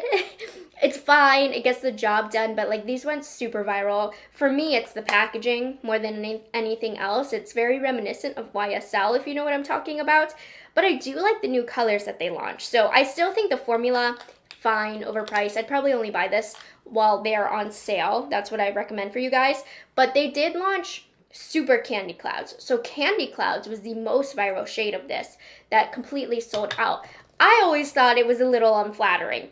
They like corrected that with Super Candy Clouds. So it gives that same baby bubblegum pink effect, but much more flattering, especially when it comes to more medium, deeper complexions. So much better. I like this even on myself better. And then we have the Berry Dreamy, which is pretty fine formula, cute packaging, a novelty to use. And then to finish up the complexion section, I do have two setting sprays. This one, unmemorable. I did use this in my second impressions from ABH. It's the Impeccable Setting Spray. I think it has a little bit of perfecting in there, a little shot of hydration, but it's mostly for longevity. It's supposed to blur and be matte. Maybe that's the blurring that I thought was the hydration. Anyways, it does help makeup stay a little bit longer, but it's just not as good as, say, Charlotte Tilbury. I don't love it. I would not repurchase this. But we do have a very good setting spray from Fenty Beauty. This is the You Mist Makeup Extending Setting Spray. I really believe that this does make makeup last longer, and it definitely makes makeup last longer than the ABH. This is definitely the better of the two setting sprays. And the spray on this is intense. Like it's a great mist, but you can get your face drenched with this quite easily. So if you like a mist like that, I think you'll like that. All right, moving on to the eyes. I do eyeshadow palette rankings when I've accumulated enough, so I'm not talking about any eyeshadows, but I am currently in the trenches of testing that Natasha Denona Bloom eyeshadow palette. So that's the shadow that's on my eye today for the peachy look. But we'll talk about eyeliner because that is what I have. So I've been testing these Jones Road gel liners, and there's a backstory behind these. Bobbi Brown, the company, was once known and is still known for gel liners, which gel liners are such an underappreciated form of eyeliner. And then obviously at that time, Bobbi Brown owned Bobbi Brown, So then Bobbi Brown left, she created Jones Road, and I guess she created another gel eyeliner that is honestly very, very good. I have a black and a brown shade. I've mostly been using the brown, so I have that on my eyes right now. Very easy to apply, lasts a long time. I have no complaints here. I think that this is a great gel liner, and I'm so thankful that they did send this to me in PR because I'm not really grabbing or purchasing eyeliners anymore, and it was really nice to get a good old gel liner in the mail. I used to use this all throughout high school and college, not this one, but gel eyeliners, and I've always said they were so much easier to apply, and it was just nice to have some gel liner to apply because yes, they are easier to apply, but they still give that intensity, which I'm not really looking for nowadays, but it's fun every now and then. And I have the two mascaras that I've been talking about that I've been confusing for one another, but here's the final review. I've actually put this one, L'Oreal Paradise Big Deal, in last speed reviews, but I mixed it up with this one, so I put it back in the drawer. Really nice, lengthening, gives great lift, does not flake. It did smudge on me a little bit yesterday, but it does not flake like I said it would. I was confusing it with the Benefit Bounce, which flakes like crazy. Flakes like it's a snow day. At the end of the day, I have black all over my face. I did a side-by-side test with this because I had had enough of my mistakes. I needed to see who the culprit was. Benefit flakes. I mean, you can kind of see, it's hard to tell. The L'Oreal gives me more length. Benefit gives me more bounce and more fluffiness. L'Oreal holds a curl better. I honestly think the Benefit looks better, but if it doesn't wear, there's no point. So that's that on the small eye category as it's been lately. Let's move into the lips. I have these, which I've talked about a lot because they're quite a trendy product. The Rhode Peptide Lip Shapes. I had put these in my drawer and given them the benefit of the doubt to see how much I really reach for these. And the answer is I just don't want to. And this one has had an interesting little marketing campaign here. They don't last. They kind of blend away. And Rhode was like, well, we never said they would last. True. But why would you create a lip product that doesn't last? You know? I mean, it's a little different for glosses. I know glosses don't last, but this is normally the underlayer to a product, and you need that underlayer to last longer. Contour or not, it's fading away. So for me, I'm kind of like, what's the point? So I haven't wanted to reach for these, and I feel like they always look messy on my lips. Like I look like I don't know how to apply makeup. I feel like I just need a little bit of definition. Because when I go out of the lines of my lips with that Rhode lip product, I look crazy. It looks blurred and messy. So not for me. But I did discover one of my new all-time #1, potentially, it's fighting with a couple others, but #1 potentially favorite lip liner ever. And I'm not being dramatic. This is gonna be a new staple of mine. From Lisa Eldridge, we have the Lip Pencil Sculpt in Shade in 0N. Just the perfect background to any lip product to ever exist. It's like the perfect contour shade. This shade is similar to what you'll find in the Rhode, but actually stays. And I'm gonna reach, let's say that the Rhode was the exact same color of this. I'm gonna reach for this over the Rhode every single time because it has much, much better longevity. Nice creamy application, but not too creamy. You still have a lot of control and just blends and blurs into any other lip color that you pair it with. The versatility is unmatched. You gotta try that. Now, the shade's not gonna work really for medium to deeper complexions, mostly for people with my complexion, but she has other shades in the Sculpt and Shade line for different skin tones. Also, this was fun to have in my drawers. You know I have a deep, deep love for one of my all-time favorite, probably my favorite, drugstore lip glosses, the Clean Fresh Yummy Plumper glosses. So I've already loved their Yummy gloss line. The only thing I would say is that these don't have the best longevity. But it's fine for me because they're just lip glosses anyways. They're thin. They go away fast, but they're lip glosses. I'm not so bothered. These are quite plumpy. Even when I was swatching them on the back of my hand was starting to feel a little tingly, and I like a little bit of a plump. But if you don't like a plumping sensation, this is not going to be for you. I mean, this has an abundance of beautiful colors in their line. There's so many different colors. Fun one that I would recommend. This might look white in store, freeze the day, but it has the prettiest pinky shimmers, And then number 70, Snow Place Like Home, actually has quite a lot of pigment. It's the perfect nude gloss with a brown lip, like the Lisa Eldridge one that I've showed you. So those are kind of the two that I've been having fun with. And then for something sheer but glossy, glowy, Bling-tastic. I just like it because it has glitters in there, but I really like this lip gloss formula from the drugstore. Plumping, at the end of the day, I don't know how much it does for me, but I like the sensation. But I'd be happy grabbing for the plumping one or the non-plumping one. I love this gloss formula from the drugstore, but do know it will wear down a little fast. Summer Fridays also re-released their Lip Butter Balm and Birthday Cake, and this sold out a couple years ago when it launched for their birth date as a brand. But this color looked right up my alley, right? Pink and glittery. The problem is I play myself with these every time because I want pigment from these. I love this formula so much. It's extremely hydrating. It is a must-have for me in the winter. I am a stan for this formula, so I'll buy every shade because I love the formula. But for some reason, I thought that this was going to be the one that was different. The one that gave me like true pink with glitters. But it's clear. It looks clear on the lips. So it just smells a little different, you know? It smells amazing. The product's amazing. Like, I'm not even mad that I have it. But I always get my expectations high, kind of wanting a different color. And then it's not. So let's keep it moving.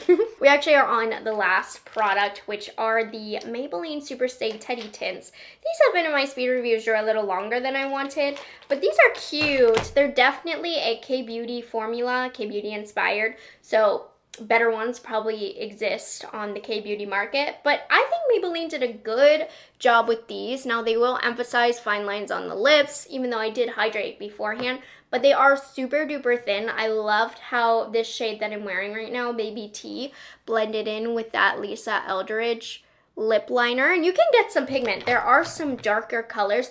They are going to run more sheer than you'd expect. These are just a tint, but I love the Maybelline Superstay lip line because they do last such a long time. These, don't get me wrong, they're not going to last as long as the full-blown, full pigment liquid lipsticks, but just nice for a simple wash tint of color under the lips without being too much. And then they are a little dry, not gonna lie. I'm just gonna take a little bit of CoverGirl It's Gold Outside over top to add some hydration. I wouldn't say that these tints are a must-have formula, but for the drugstore, for having like a K-Beauty inspired-esque lip blur thin tint formulation, they're nice. They're just a bit drying and can attach themselves to dry patches on the lips. But anyways, I'm gonna take a deep breath. Oh my gosh, 22 products in 25 minutes of raw footage. That's really good. So as per usual, with every video, all of the products that I am talking about today, I will have linked down below in the description box and tagged when applicable. I hope you guys love my speed reviews as much as I do. It really is a great way to keep me organized and make me keep track of what I'm using and keep me accountable to actually use them. And all of these, I do feel pretty confident in my review. So if you are on the hunt for new makeup, I hope that I am able to assist you in any way, whether it be guiding you to purchase a product that you love or making you realize you don't need to spend your money on a product that you're probably not gonna end up liking. It is time for yet another speed reviews. I think it's been 3 weeks since my last speed reviews, and you know I test new products every single day of my life. So I have 21 products today that I'm going to give you my updates on. If you're new to my channel, every single new product that I try goes in my speed review drawer right in front of me as I speak, and it stays in that drawer until I've tested that product multiple times, multiple wear tests with multiple products. And this is like my final review to put a little nice bow on my thoughts on these products. So I can guarantee if you tune in to my channel, I'm not going to be the person that tries a product and then you never hear about it again. You'll hear about it in a speed reviews. So today I have 21 products that I'm finally ready to give you my final thoughts on. So let's go ahead and get started with foundations. I have 3 today. A couple of these have been in my speed reviews drawer for a while because it took me a while to grasp how I felt about it. And normally, not that good of a sign when that happens. If a product is good, most of the time, it's gonna be good from the start. So the first one that I have is the Hourglass Illusion Luminous Glow Foundation, and I feel like this stayed in my drawer for so long because I didn't love it and I expected to love it, and I was just trying wear test after wear test to prove that it's really good, but I mean, it's fine, but this is not Hourglass's best foundation. It's not.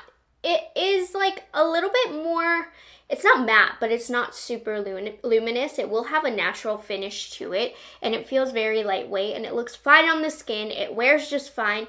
That's overall how I would describe this product. It's just fine.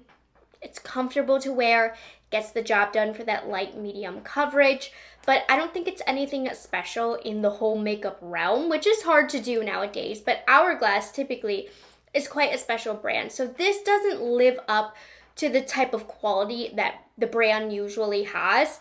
It's fine. I like it. I will continue to use it. I don't have any issues with it. It's kind of middle of the road in terms of everything from finish to coverage to wear, etc. But there are two complexion products top of mind that I think are better quality from this just within the Hourglass range alone. So if you're like, I want an Hourglass foundation, I'm going to tell you to go to the skin tint or the liquid foundation, not this one. Okay, another one that took me a while to figure out, and I like it. This is the Lawless Forget the Filler Skin Plumping Line Smoothing Foundation. I feel like this gives a good medium coverage. It has more of a matte finish, but if you have dry skin like me, it can attach itself to the dry patches. Like my nose looks really dry right now. So as somebody with dry skin, I do need to prep my skin properly with this. It has kind of a soft powdery finish, which I think is really pretty and flattering. And this again is middle of the road. It wears well, it sits well on the skin, but it's not an all-time favorite. This does look pretty smooth. I enjoyed this foundation. I think I like it a little bit better than the Hourglass, but again, once it's added to my foundation collection, is it going in my list of favorite foundations? No, but if you're specifically looking for a foundation and you really like Lawless, I think that this is very nice. I think this is good for combination skin. So if you have combo skin, this might actually be a good recommendation but for dry skin, I would say no. If you have texture or visible pores, this is also a good foundation for that, but there's also better foundations than this, but it's a good one. One concealer, and this is quite a hit from the drugstore. This is the Makeup Revolution Skin Silk Under Eye Brightener and Concealer. I just can't get over the 180 that this brand has done. I feel like they're launching such good quality products. So this one is quite unique. It's supposed to be more of like a brightening under eye corrector. That's why I have the shade Light Peach. It also has the metal tip applicator, which surprisingly holds and deposits a lot of product. So this has very light coverage. It has more of a glowy finish. But what I like about this is putting it over top of a drier concealer. So it's pretty on its own, especially on a day that you're wearing something like a skin tint. But if you're having a day where your under eyes just look a little dry, the concealer you're using is a little dry, put this over top, mix it into that concealer, and I feel like it is a shot of hydration for the under eyes. So this is a phenomenal product. If I were still a working makeup artist, I would have this in my kit for really dry under eyes. It's amazing. I've been testing a lot of drugstore products lately. Some are really good. So this one is from Essence. Essence is one of my favorites because they're just so affordable. This is the Contouring Duo Sticks. I always love a contouring stick like this where one side is a contour, the other side is a highlight. I really like these shades for true contours. You'll see I kind of over applied it in the demo, and that's what happens when you use something that's too cool toned on too large of an area of the face. I looked a little dirty, but it's the perfect contour shade. Now, applying this directly on the skin, they're not going to blend with ease. I can let that go given the price point. My suggestion is to run your brush over the product and then apply it to the face, and then it applies just fine. I particularly love this for nose contour and then using the highlight side to define those contours that I added. So for the face, for me, I'm not going to use this just because the product is so thin and I don't like applying it directly to the skin. But for nose, this is an amazing nose contour product. Pair it with this Patrick Ta 4 Contour 3 brush and you have the perfect contour system. So very good product, very cool toned, especially if you are more cool toned. But is it like the most blendable product? No, but there are easy ways to adjust for that. Oh, I'm sorry, I skipped a foundation. Well, let me finish this bronzer and then I'll go into this foundation. So I have these from What's Up Beauty, which there will be a blush version of this coming up very soon. This is the Cheek Terra Bronzer, and I decided to hold on to 2 shades. Light, because lately these days I've been enjoying a lighter bronzer, but when I need something deeper and probably more towards the summer, 20 medium will work for me. These are really cute. You can see they have purple lilac-y veins running through the powder, which is not really visible on the face. Super smooth. It doesn't have too much pigment, which is a great thing when it comes to bronzers because it's not going to look patchy. It's really silky, so it just glides over the skin with ease, which actually makes it a great product to apply over cream contour or bronzer. I find that when I have a bronzer that's too pigmented and I have a cream base underneath, that it can look patchy. Not with these. They're so silky. I think these are amazing. I love applying these with a big fat brush. What a good little product here. Just love how buttery and smooth they are to blend. Now the foundation that I forgot about, I didn't forget about it, but I was just going down the line here. This is from Age 20s, which is a Korean brand. It's the Signature Essence Packed Intense Cover. It's like an essence foundation in kind of like a cushion format, but it's not really cushiony. It's a balmy consistency, but it does come with a cushion. I had gotten a full set of these in a PR package, and normally when I don't really recognize the brand, I kind of put it to the side or give it away, but the way that they marketed it as being like latte inspired intrigued me. So one random day I tried this. Stunning, stunning, stunning, stunning, stunning, super hydrating. It does give a lighter amount of coverage, but it makes the skin look really glowy. If you have dry skin, this is phenomenal. It's really interesting. I don't have another product like this. The product almost sweats due to the skincare essence that's inside, and you can see it comes with the most beautiful pattern that I ruined. I don't really like to apply this with the sponge that it comes with. I would recommend just using a regular brush. This is a product that you might run through quickly, which diminishes the value here, but the finish is so healthy, so glowy. Just that glassy Korean skin trend you can get with this product, and it just feels so cooling on the skin. I love this. This is gonna be in my end of year favorites. I think it's phenomenal. A couple items from the drugstore. These are brand new from the L'Oreal Lumi line, which the Lumi line is a very, very popular line at the drugstore. So they launched these Lumi Lake Glow highlighter sticks. Now there's 2 different finishes. There's a glassy finish and a glowy finish. The glassy is gonna be a little bit more, I'm gonna say Vaseline-y, but you know what I mean, like wet, dewy looking. And then the glowy has a little bit more of a pigmented base to it, which you'll see at the bottom of the swatches. I really like these. I think these are good. I am a hater of stick highlighters, so do take my review with a grain of salt. Do I love these? No, but are they very good for what they are? Yes, especially from the drugstore. I haven't had any issues with this peeling up product underneath or moving it around. I do recommend to apply with a finger, but for a stick highlight, the fact that I'm like, these are good, is a very, very good sign to the quality of these, especially them being at a more affordable price point. I have no complaints here. So I've been enjoying these for more natural days where I don't have a lot of powder on. Another liquid highlight is from ColourPop that I've been using. It is this dewy liquid highlighter, specifically in the shade Sugar Donut. This was fine. It doesn't look the smoothest when blended into the skin. ColourPop had originally sent me a few shades, and this is the only one that I felt inclined to keep, so that should tell you, not in love with it, wouldn't purchase it again. It is fine, but it's not the best. All right, let's get into the biggest category here. Blushes, of course, as always. Oh, I'm getting warm. So Kevin Kodra did a collaboration with Nude Sticks for the perfect pinky blush duo. So you already know I do love the formulas of Nude Sticks. So we have a Nudies matte in the shade Bubba, which looks quite intimidating, but when blended out, it's a really pretty hot pink. And then I Do, which is a pinky kind of highlighter. Now this does have pigment on me, so this is almost prettier as a blush topper bleeding into a highlight, but these are a good combo. Obviously, they were created by a makeup artist with the colors in mind and how they're going to look on this skin. So you know how sometimes hot pinks or those baby pinks can just wash you out or look a little bit white and just not quite right. Obviously, with a makeup artist having worked on this, that doesn't happen. It's really nice, a good combination. If you like that style of blush, I do recommend it. Oh my goodness, these are stunning from Glaminatrix. These are their new cream and powder blush duo. It's kind of similar to the Patrick Ta, right? The 2 shades that I decided to keep for myself that would be flattering on me, Muted Mocha, the perfect everyday color, and then Think Pink. Gorgeous, gorgeous, gorgeous. I wish I had a better vocabulary for this, but I mean, no complaints on the cream. It doesn't act funny on the skin. The powder is really silky and very complementary to its counterpart. Good quality, good lasting power, beautiful colors. I've been enjoying these a lot. I just previously mentioned the bronzers, but What's Up also came out with these cheek tear blushes, and the consistency, feeling of these, application of these is exactly the same as the bronzer, but in blush colors. So again, these are a beautiful, silky smooth formula, great for over cream blushes.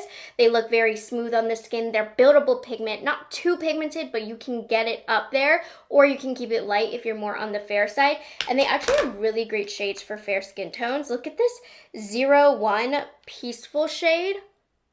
How beautiful would this be on a fair complexion? So great application, really comfortable, decent wear time, phenomenal for setting cream blushes, doesn't over apply, doesn't get patchy, phenomenal powder blush formula.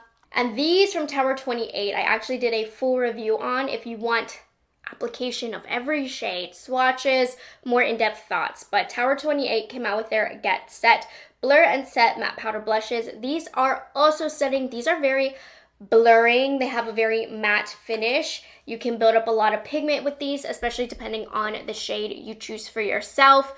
They just melt into the skin. I think that they're a great formula. Like I said, they do blur, so if you have some pores, this is a good option for you. I mean, there's only so many ways that you can go about a powder blush formulation, especially with how much has launched.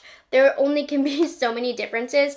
But what I will say is this is a great formula, particularly on the blurring side and the buildable side. I enjoy this a lot and it lasts a long time. I think the difference between the What's Up and the Tower 28, the What's Up's a little bit more sheer. Tower 28, you get more pigment from the jump. I don't think I would set a cream blush with the Tower 28 like I would with the What's Up. So those have different purposes for me. And then last product for Complexion is a setting spray from ColourPop. It's the Pretty Fresh Lock It In Setting Spray. If I'm being completely honest, I don't know if this does anything. I haven't really noticed it making my makeup last longer. It, for me, is just that final step of getting a shot of hydration to the skin. I feel like it does hydrate the skin. I feel like it does press the makeup in to look more natural and less powdery. So I've been enjoying using it, but in terms of it locking it in and setting, as it says, I can't say that it does that. I haven't really noticed that, but I do think that this is pretty on the skin, but I do think there are also better setting sprays. I only have one product for the eyes. It's these Lancome Idol Tint eyeshadows. So these are liquid eyeshadows, and I wasn't sure if I was going to enjoy these. The shades that I have are quite warm. So I like the matte shade that I had, 04. It blends out so easily. Liquid shadows can seem intimidating, but this is very, very easy to use. I say I don't love warm. I'm going fully warm today, but it's because these are the shades that I had. Matte's pretty. The shimmers look a little chunkier and flaky on the eyelid. You can get them to work, don't get me wrong. 05, the darker the shade, I think the better it looks. The lighter the shade, 01, the patchier it looks, the more trouble I had. So for me, the matte stands out in these, the shimmers don't. I'll give them credit that they feel very light on the eyelid and they're very easy to work with, but I don't love the look of the shimmers, and I think especially on more mature eyelids, that will only emphasize finer lines on the eyelids. And I mean, yes, the blush category is huge right now, but so is the lip category. I have quite a few to talk about. So Hard Candy, 2 different formulas. We're counting as 2 separate products here. I've been talking about these a lot because people are saying these are dupes for the Rode lip shapes, the lip blurs from Hard Candy. They're not. These are a full pigmented lipstick in a stick form. I like these. They're very pigmented. Like I said, not really dupes. These really aren't lip liners. They're meant to go all over the lips. As somebody who has thinner lips, I like the shape of these, but it is hard to get a defined edge with these considering they are a rounded tip. But I mean, I like them. They're comfortable, very vibrant, lots of pigment, don't dry out the lips. So these are nice. But what I actually think I like better than these are the lip shines, which they actually have matching counterparts to the blurs. These really do have a pretty shine to the lips. They also have a more pointed tip to them, which does allow for more precision, which I kind of wish this one had the rounded tip and then the lip blurs had the pointed tip. But anyways, these are pretty as well. I think Hard Candy did a great launch with these, and as described, these are shiny, these are matte, and they're full of pigment. They look gorgeous on the lips. This is like thinner, so it doesn't sit on top of the lips and fill in the lines, but it does deposit that great color. You have great control with the application of these. Super nice. If you like the colors, I definitely recommend them. Also, an underrated product that I haven't heard anybody talk about from RMS Beauty. They don't have the name of the product, but it's these like blurry lipsticks. They're kind of a plushy formula, but still creamy. My favorite shade that I've been wearing so much is May, which is the shade that I demoed, but these are such pretty mauve-y, pinky, neutral shades. These have a great longevity. They're very comfortable to apply. They have that plushy formula, so they're blurring and they last longer, but they're still creamy, so they don't dry the lips out. I think that these are a stunning formula, stunning range of shades. Nobody's talking about these, but if you do like RMS Beauty, love, love, love this line of lipsticks, and I feel like every shade is very flattering on me. Chantecaille, from a recent collection, they launched some new lip sheer shades. Obviously, Chantecaille is very, very expensive. I got these in PR, probably would not have purchased them with my own money, but I do really enjoy the Chantecaille lip formulations. So the two shades that I have are Ringlet, which is the lighter shade, and then Monarch, which is the deeper, more brighter shade. Now these have almost a metallic finish to the lips, so if that's not your jam, you're not gonna love these. They're subtly metallic. They're not like Tin Man status, but they are sheer, they are buildable, they're very comfortable, decent longevity considering their more moisturizing nature. Just really pretty. I've always liked these. I don't necessarily know that they're worth the money, especially now with what more affordable brands are able to bring to the table quality-wise for the lip selection, but they're still that great formula, and they just have that unique metallic but not Tin Man finish, which I actually quite enjoy. So I've been enjoying these a lot. I love the shape of them. Same old, like these colors, very wearable pink. I recommend these if you're interested. This is such a cool product, you guys. Fenty did it. So they launched their Gloss Bomb sticks, but in a new high shimmer finish, which in reality is a glitter finish. So this is the shade Fenty Glow, and during the Sephora sale, I will be purchasing more shades. What you see is what you get on the lips. It actually is glittery, and it shows glittery on the lips. I am beyond impressed, but it's not too glittery. Depending on your preferences, I suppose. But if you wanted glitter on your lips, they did it with this. I mean, I really do like the original formulation, but I love this finish because of how unique it is to the market. So there's just not brands that have been able to do it quite like Fenty with these glitters. So shocking discovery. Was not expecting this. Just thought it was going to be like little flecks of glitter on the lips that you can't even see. No, they went in. They went hard with the glitters, and I commend them for that. Hard Candy has good lip products at their price point, for sure. So I have their lip oils. I have two different finishes, just their lip repair oils, which are more sheer, which you don't need more than one shade in because they're very, very sheer. And then the lip slide creamy lip oils, which do pack some pigment. Gorgeous formula. I mean, I am so grateful that they have these creamy lip oil formulas because they really do have pigment, which is what a lot of brands are lacking nowadays. So I'm more inclined to recommend these to you, but the sheer ones are also very pigmented. They fill in the lines of the lips. They're very glassy and reflective. You just don't need more than one shade, but if you want an affordable sheer lip oil, that's a great way to look.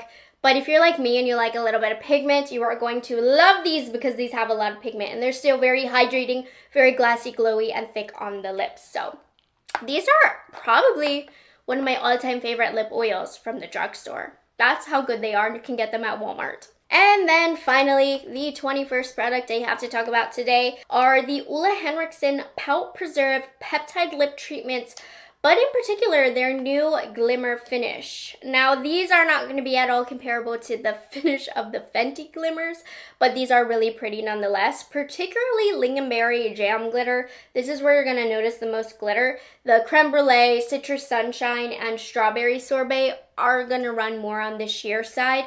I do have over Pumpkin Lip Liner from Persona, the Strawberry Sorbet Glimmer.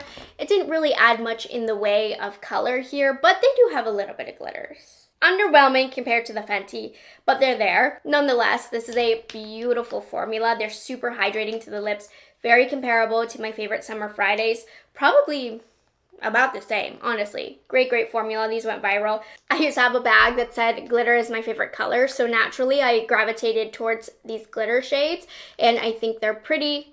I think they lack a little bit of glitter, especially comparing it to the Fenty, and I wish these had a little bit more pigment to them besides this one, which does have good pigment.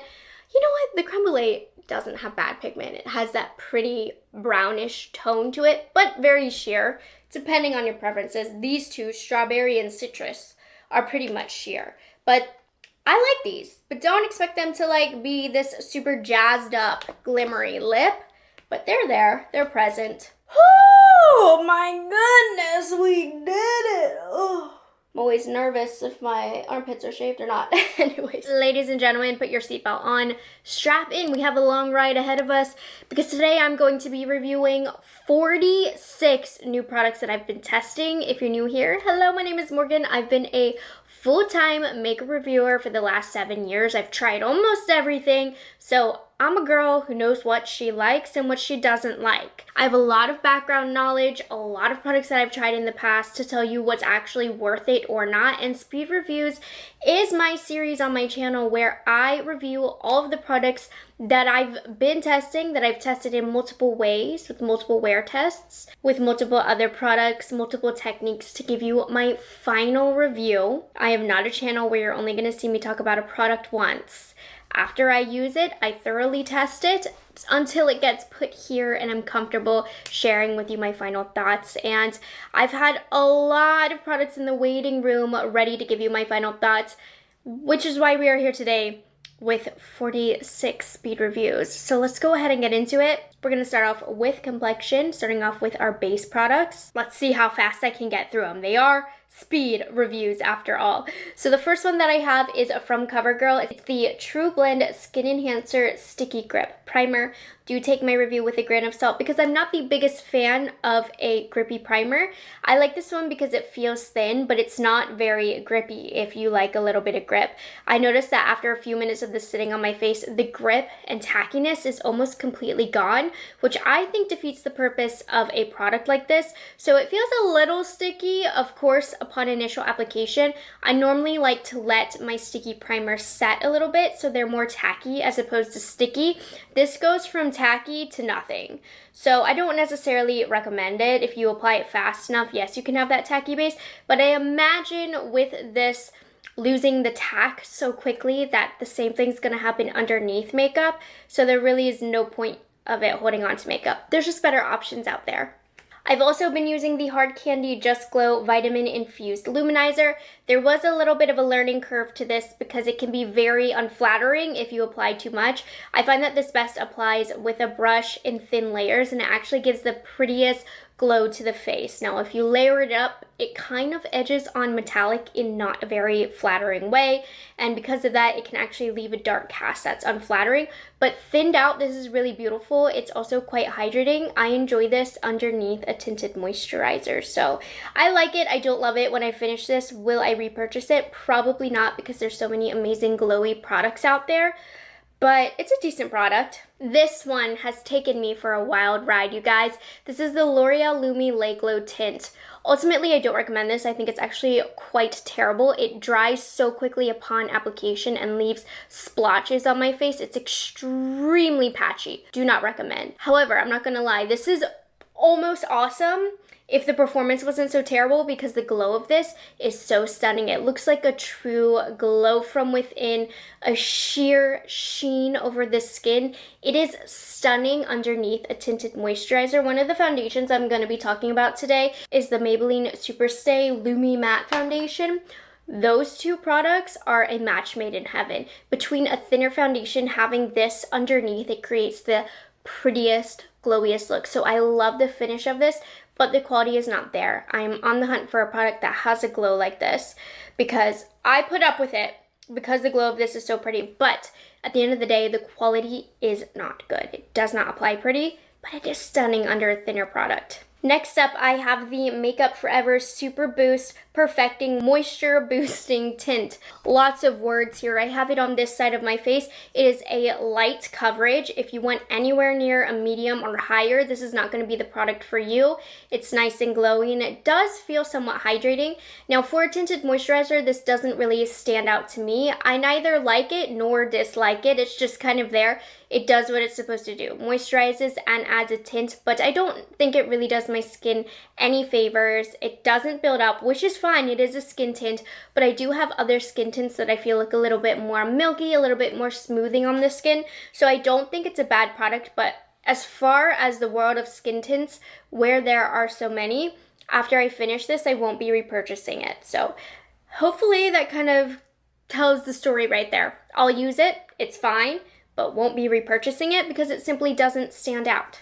Another skin tint that I've been using is from Laura Mercier. This is the Tinted Moisturizer Blurred Matte Finish. I have this on the right side of my face. I like this. I like this more than you guys because whenever I wear this, you guys tell me that my skin looks very dry. I see where you're coming from. It doesn't hide my dryness, that's for sure. But I find that as the day goes on, it looks a little better, and I think it's gonna be amazing to utilize in the summer when I am sweaty and I have less dry patches. So not a product for me in the winter time. But I think a matte tinted moisturizer is great for summer because it's going to wear longer. It's going to soak up those natural oils that tend to occur in the summertime. Or if you have oily skin, this is a great product for you because I know a lot of the tinted moisturizers are more glowy, so they probably slip and slide on your face if that's an issue you notice. I definitely recommend it. I feel like it looks better in person than it does on camera. I don't mind the look of it. It's for a specific purpose, but no, I'm not reaching for this every day. But Laura Mercier, they do a good tinted moisturizer. And if you saw in my demo, it does give more coverage than the Makeup Forever if you're comparing the two or are between the two. Next up, I have the Milk Makeup Hydro Grip Gel Tint. I just recently mentioned this in a video. I don't like it at all. It looks pretty, but then after 2 hours, I find that it really wears down and starts to look cakey and it starts to separate. And it also kind of sinks into and clumps around texture that I have. The packaging of this also is very messy because it never stops coming out of the tube. It just keeps spitting out, even when I turn it upside down. So while it looks pretty, it looks hydrating. It definitely fits in the line of the Hydro Grip line. Since it doesn't look good after 2 hours, I simply cannot recommend this. Last foundation that I have been loving. It is a great pickup from the drugstore. Definitely one of my favorite new products right now, the Maybelline Lumi Matte Foundation. It's super thin. It doesn't feel like you're wearing anything, but it still gives a nice medium coverage. It's a little closer on the natural matte side, which is different than what a lot of brands are launching nowadays, but I find that just means it wears for a longer time. Pair this with a glowy base underneath. I told you the L'Oreal Lumi Light Glow Tint, even though I don't want you to buy it, it's not good. But a product like that, it's going to really peek through with this, and it's going to last a long time. Maybelline did an amazing job with this. Great wear, very pretty, recommend it for every skin type, and adjusts to whatever base you put underneath. I've also been using the Essence Correct and Conceal Under Eye Brightener. The shade that I use is light. This is really nice and lightweight under the eyes, and I do find it's great for brightening, especially for the darkness in my inner corner. It also mixes well with other concealers if you don't want to do any layering, and it still looks quite natural and is very great for brightening. I think this is an amazing, affordable pickup. I think I was in denial about this product. It took a while for me to want to put it in a speed reviews, but I have my final thoughts on the Estee Lauder Double Wear Concealer. Now, the reason I wanted to love this so much is because I love the foundation so much, and this does look pretty upon application. It has great coverage. It can really lighten or darken wherever you put it, depending on what shades you get, and it's also super duper creamy. Unfortunately, though, the wear on this isn't the most flattering. I do find my under eyes look dry, and it does crease. It doesn't set how I like it to, so I love the formula, the consistency of this, but the wear time on this is not the best. which I found strange since it was in the Estee Lauder Double Wear line, right? All right, so the base products, the foundation stuff is done. Let's get into bronzers, contours, blushes. So first I have a couple contour sticks from an affordable brand, Beauty Creations, and I love this contour stick, you guys. I think the quality is very high end at a more affordable price point. These are a drier, almost powdery, still cream, but almost powdery formulation. Very easy to blend out, lasts a long time, it doesn't fade, is not sticky, so you can still set with a powder over top. I love the shade Tan for around my face, and then Taupe for the nose and for natural contoury kind of stuff. Not too warm, the perfect contoury style color. So not like gray contour, but not orange bronzer. It's the perfect neutral tone. Yeah, if you're looking for an affordable contour stick, I've enjoyed these a lot. It's not the most emollient formulation if that's what you like, but it blends out really easily. That's why I say it leans closer to powder, because it doesn't drag, it doesn't pull, but it also doesn't like melt onto the skin. So you have a little bit more control with this. This is such an underrated product. I don't hear anybody talking about it, but I have enjoyed my time with it a lot. It's the Benefit Bronzing Balm in the Hoola shade. And if you are a user of the regular Hoola bronzer, I find that this doesn't pull as dark on my skin. It's a little lighter. It's a balmy consistency. It's nice and thin, and it really kind of blurs into the skin, so it's very, very natural. I really, really love this. If you like a lighter, more sheer bronzer that kind of blurs the outskirts of the face, highly recommend it. It is that balmy formulation, but not like lip balm, not glossy balm, more of a dry balm, which I really enjoy. It's very easy to use. And then for powder bronzer, I have this one from Physicians Formula. Now this is a different kind than their butter bronzer. This is the Butter Glow bronzer and blush. So in this, you have a blush here. It has a little bit of highlights. I tend to mix all of these together, though if you get in there with a smaller brush, you can kind of change the color, the depth of whatever you're using. A pretty soft glow, really silky and buttery formulation, not sticky at all. I really like this for setting cream bronzers because it doesn't get patchy or get stuck on the bronzer. It's really light, and also with it being more glowy in nature, glowy, not glittery, it is really nice to keep the not flat finish that most contour sticks or bronzers are going to give you. So you know Physicians Formula can throw down a good bronzer. I've enjoyed this a lot, and it's very pretty on its own without a cream bronzer underneath, very natural against my skin tone. Now, Makeup Revolution, who I truly feel has upgraded their makeup line so much. The quality is better, the packaging is better, the trendiness of the product is better, but it still makes sense. It's a little bit older now. So they launched some sticks. So first we have the bronzer stick in Sunkissed. The shade here is a little too yellow on me. I don't know what other shades that they have, but this is the one that I kept for myself. But a really solid formula if you can find the perfect shade for yourself. It's a little wetter than the Beauty Creations. I kind of like the drier nature of the Beauty Creations, but super easy to use, great wear time. Does benefit in wear time though when it is set with a powder over top. Really nice. And same thing with the blush sticks, also in the range. From the swatches from top to bottom, I have Pinched Light Pink, Peachy Pink, and then Rosy Cheeks at the bottom. These are nice. They have a marbled effect that you'll be able to see in my swatches where the blush looks a little unblended, but I promise you when you apply a brush to blend it out, you don't see any of that patchiness or strange mixture of shades. The shades are beautiful. It's kind of a demi-matte finish to these. They don't set down, so you might want to set with powder, especially if you're oily, but they work how a generic blush stick works, plays well with others, doesn't get patchy underneath. A solid stick blush formulation here, just like the bronzer. So if you are at Ulta, you see the Makeup Revolution line, you find a color that you like, I don't think you'd be disappointed in these. Are they a groundbreaking product? No, but sometimes that's all you just need is a good classic stick formulation, and that's what that is. I think this product might be the product that's been in my speed reviews drawer the longest, because I'd have good days with these and then I'd have bad days with these. These are the Milani Cheek Kiss Liquid Blush and Glows.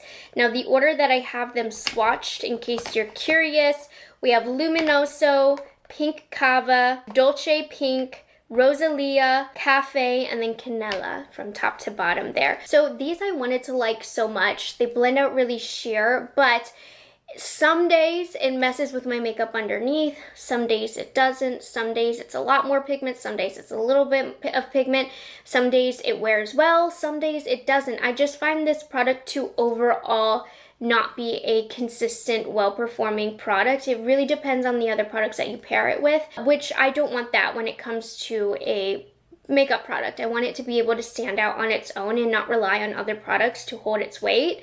So I don't like these, I've decided. They can look pretty sometimes, but I just don't know what I'm gonna get from these. And with so many blushes having launched on the market, I just can't recommend these. They're not the best. Which is a shame, because they could have been a really good Charlotte Tilbury dupe. Now, a couple of new shades that Merit has launched of their Flush Balms. My favorite lipstick color from them has been Bespoke. So they launched it in a blush. It's a really beautiful neutral mauve shade, and then also Archival is kind of an everyday lighter mauve shade. You won't like these if you don't like a more sheer blush. These do have a little bit of a glowier tint on the face. These I don't love for everyday with any makeup look. I have to be wearing a specific base in order for this to look good, because the sheen on these I find can look odd with a more matte base. So I like these on a more natural day with a little less product on the face, but they're very, very beautiful. But it's for a specific time and place and look that I love products like these. But anyways, when we are at that time and place, I do really love these blushes. I love how easy they are to work out. I used the shade Bespoke, right? I can't remember. I took a few breaks while filming the demos, you guys. It's been a full day getting this video ready here, but I do love these blushes, and I think the colors are more neutral and muted, which is a nice change of pace for the colors that brands have been launching. I feel like they've been really punchy and vivid, and there's just not a lot of good neutral blushes. So if you like the Merit formula, these are really good and muted. Very 90s, I would say. Then, this one was viral months and months and months, like last year, but I finally have my review on the Morphe Euphoric Blush that I picked up at Ulta a few months ago. I've been using the shade Pleasure. This is interesting. It gives a really glowy, balmy look to the cheek. I don't love it. I don't find that it wears as long. It blends in nice considering that it feels almost like a lip gloss, which I don't love. I don't like that sticky consistency, but it does blend out surprisingly well, but just not my cup of tea for a formula. I don't love the feeling of it. It feels cheap to me. It performs fine, but something about it, I just don't like it. I also have been loving the About Face liquid blushes. To no surprise, About Face really can throw down a good formula at a more affordable price point. I have the shade in the Dust. You can build up the pigment, but this is relatively easy to sheer and blend out. It melts into the foundation really, really nicely. It's just one of those formulas that's creamy, but it's thin enough that it just, eats into the foundation, but in a good way, not a bad way. So I really do like this liquid blush formula from them. It's a great pickup. I have a new powder blush formulation. I just love the packaging of this from the new Fenty Beauty Cherry collection. So they launched a couple of colors in their velour blush lighters, and these are not for my skin tone. They're definitely on the deeper side, so I would recommend for more medium to deep complexions. But I love this formula, so I wanted to shout that out for you guys. So we have Cherry Pied, which is brighter, Cherry Pop, which is deeper. These are very punchy. They're very velvety. They have such a pretty sheen. Now, it borders on the edge of metallic, but not in an unflattering way. It feels very creamy and buttery. I just love this formula. Would love more shades in lighter shades for my skin tone, but I wanted to give these a shout out that I do love this formula. I've been forcing this to work on my skin tone because I do think it's really beautiful. But don't recommend wasting your money on it if you're on the lighter side, but medium to deep complexions, if you like a flush, glowy, velvety cheek, definitely look into that formula. It is stunning. And then the last cheek product that I have is another Makeup Revolution product. We have their Icon blushes, which obviously they took a whack at the One Size Trios, and these are not as good as the One Size Trios, but in it you get a cream blush with a little window over it. I'm glad they adopted that. A powder blush and then a highlight. So the cream blush is fine. It feels a little cheap to me, but whatever. I think the powder blush gets the job done. Do not like the highlighter. It's very unflattering. It really emphasizes texture if you have any lumps or bumps or fine lines across this area of your face. It feels cheap. It looks cheap. It's an okay product. I know not everybody's going to be in the financial position to pick up the One Size over the Revolution. I haven't tried them yet, but the Morphe ones look better. These are okay, but honestly, maybe look at the Morphe ones. I haven't tried them, but I know that these, they feel like a cheaper version of the One Size. Not really a good dupe. Lots of powders have launched. I am going to do a more in-depth full demo video of all the new powders that have launched if you need a little bit of a guide. So I'm going to run through these quickly. First one, we have the Essence Flawless Skin Trio Loose Setting Powder. At first I like this, but I do notice it does kind of cling onto hairs and dry patches, and it doesn't stay as blurred over time. So it kind of looks blurred upon initial application, and then very quickly after that, the blur kind of goes away. I don't recommend this for dry skin, or if you are somebody that has peach fuzz and you don't shave or anything, definitely a no. The Kosas powder, it took me a lot of uses to decide how I felt about this. I just wasn't sure because sometimes I liked it and then sometimes I was like, I don't know, looks a little heavy on the skin. I was worried that these colors would look too dark on me. They don't, they're nice and brightening. They have a lot of body to them. I think they're okay overall at the end of the day. They're not bad, I don't mind using them, but they aren't breaking into my all-time favorite list anytime soon. Now, a powder formula that is breaking into a favorites list, I think it's amazing, from About Face. I tried their Curtain Call Set and Smooth Loose Powder.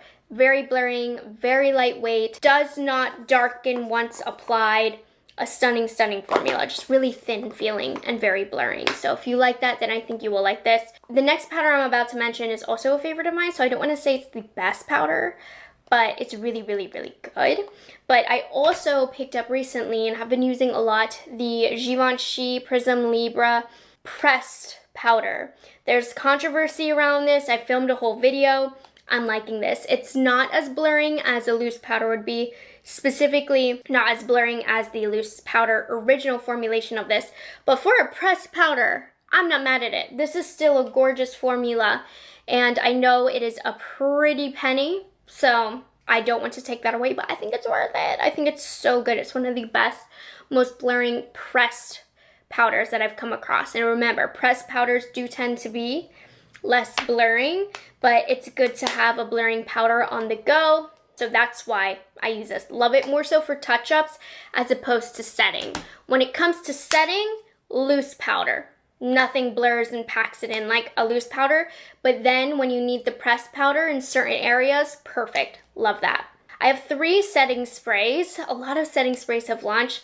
My personal favorite of the bunch is from Kosas. It's the Cloud Set Airy Setting and Smoothing Mist. This one's nice for some hydration. As far as smoothing, I don't know, but it really just eats the powder away, kind of mushes everything together for my dry skin girls. It feels nice. It hydrates, it refreshes. I enjoy this a lot. I mean, I have other setting sprays that I enjoy that also kind of do the job of this because I don't think it does anything in the way of longevity, but it's refreshing to have. Will I repurchase this though? No. It's good while I have it, but not a game-changing product. The next one, I have a couple of Essence Fix and Last Keep It Perfect Makeup Setting Sprays. I'm going to kick out the long-lasting waterproof one. It dries out my skin. So I haven't used it that much. I don't want to use it. So instead I've been using this one, which is supposed to be a little bit more hydrating. Honestly, I don't really feel like this changes anything in the wear of my makeup. It's fine, it's a mist, but It's one of those setting sprays where I've got to be honest, I don't really know if this does anything. So it's affordable, so I hope it does something, but it hasn't stood out to me. And then the last setting spray that I have, you guys know my thoughts on this, don't love the Easy Bake setting spray from Huda Beauty. The idea of this is so genius, you guys. It's infused with powder, but the execution here is not great. I get clumps of the powder on my face and then it removes the makeup. And you guys did tell me that she said that there's a problem with the packaging, like the ball gets stuck up in there and that's why, so the powder isn't fully infused. I bought it though. I spent my own money on it and it went into production. They sold it before catching the issue, which is very unfortunate. I don't like it. And you know what's interesting? So I have an upcoming event with Huda Beauty and I wonder if the event was originally supposed to be for this, because they said it was now just for like the foundation and the setting powder, which if this was a hit, I think that event would have been for this. I don't know. I'm just speculating, but interesting. I have a Huda Beauty event coming up in DC and it is not to promote this, which normally that's what the events are for, promotion of new products. So I wonder if they had to like switch directions since Huda said that there's faulty in the packaging. Anyways, your girl needs to catch her breath because I still have eyes and lips to go. Since we are a 46 product video, don't get mad at me. But you guys know, for the sake of my lovely, handsome, amazing editor, he's gonna thank me because I'm gonna split this into 2 parts because I don't want this man to pass out editing all of these products and demos. So we've covered all of the base products for my final reviews. Tomorrow, I will be posting the eyes and the lips. You guys know lips has been such a huge category these last couple of years, so I have a lot of products to share with you. So make sure you subscribe to my channel and like this video so that you'll be notified when the part 2 of this 46 product speed reviews comes out. And if you're not watching this the day that it came out, the video is probably already up. So you can get right into it, and if not, take a break. I'll see you tomorrow. Speed reviews. If you're new to my channel, this is one of my favorite videos that I do. I've been reviewing makeup for the last 7 years, pretty much the majority of the products that have launched on the mainstream market. And this is my series where I give you my final reviews on these products after testing them multiple times with multiple wears, multiple wear tests, multiple techniques. I tested these a lot, okay? I'm not one of those channels where you only hear me talk about a product once in first impressions and you never hear about it again. Every product that I try ends up in my speed reviews drawer and it stays in that drawer until I'm ready to give you my final thoughts. So that's what we're doing today. I have 46 products that I am giving you my final thoughts on. Now this is actually part 2. If you're interested in part 1, that's where I cover all of the complexion and base products. Part 2, we're doing eye products and a large family of lip products. These videos they involve a lot of talking, so let's go ahead and get into it. Again, if you want the base products, I will have that link down below for you in part 1. But let's get into eyes. The first product that I have is for eyebrows. This is from L'Oreal and it's the Faux Brow Tint Pen. Now this is supposed to last for 2 days in your eyebrows.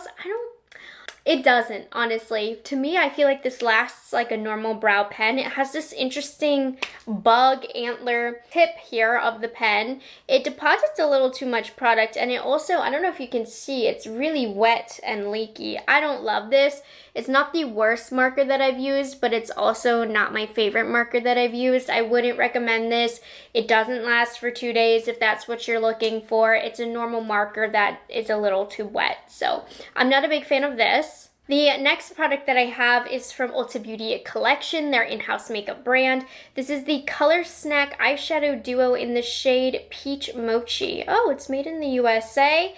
Very buttery formula. So the story behind this is a couple weeks ago I went to Ulta Beauty World and I forgot to pack an eyeshadow palette. Luckily, I was there on a work trip with Ulta Beauty, and so they actually provided this for me in my bathroom, and it was perfect because I had pulled my eyeshadow palette from my travel bag for a video and never put it back in, and so I had nothing. And how's the girl who loves eyeshadow not gonna wear eyeshadow on the day that I was out and about working?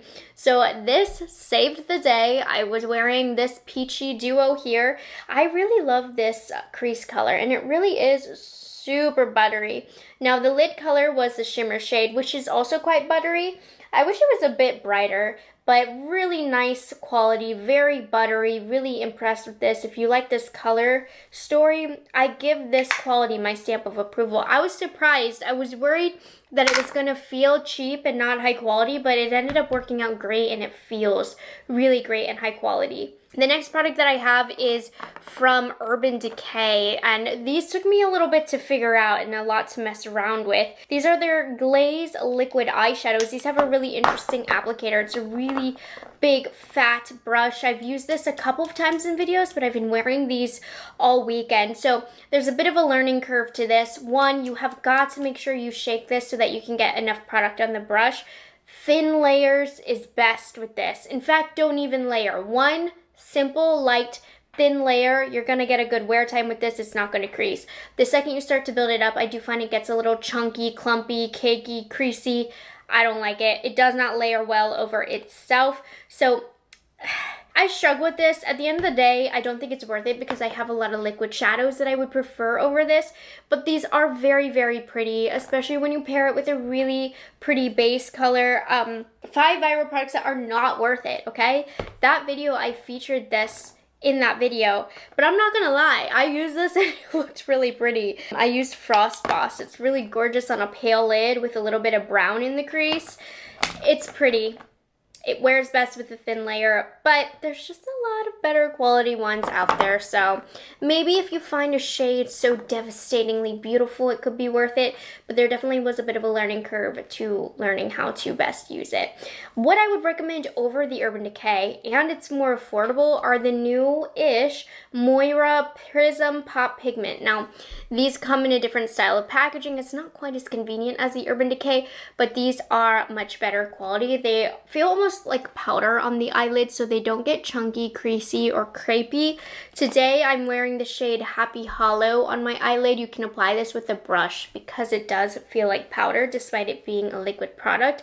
The shades on these are beautiful, last a long time, can layer well over itself, and a similar effect on the eyelids as the Urban Decay. So it really worked out that I could put both of these products in my speed reviews back to back because while I don't love this also just launched, and this is much better. Plus, it's a bonus that it's more affordable. But also in that top 5 viral products I don't recommend video, I talked about the e.l.f. They called this the Fine as Fleck Glitter Eyeshadow. Now, I've heard great things about other shades. I did only pick up the shade Pop Off Pink, and this is a mess. It's not a mess. It's just underwhelming. First of all, I've only used it a few times. You can see it has hard pan, and even before the hard pan happened, you get nothing but a few very subtle specks of glitter. It's not good. It's really not good. It gives a whole lot of nothing. So that's bad. The last eye product that I have to share with you guys is from CoverGirl. It is their Lash Blast Super Cloud Mascara. I do not like this. My lashes look pitiful right now. It's what I'm wearing. I had a good day with this actually a couple of days ago where it just hit and brushed the lashes right, but for the most part I don't like this mascara. It's extremely underwhelming on my lashes. It also takes forever to dry. It's a heavier formula, so it weighs down my lashes and doesn't hold a curl very well. It has dried up a little bit over time that it's been sitting in my drawer, so I don't hate it quite as much as the first time I used it when it was too wet, but it doesn't do anything for me. So there's just a lot of better mascaras out there, so I don't recommend it if you have lashes similar to myself. Now we're gonna move on to a very big category, as you know, and that it's been the last couple of years, lips. So we'll start off here for Essence. They have a very affordable Juicy Balm Glossy Lip Butter Balm.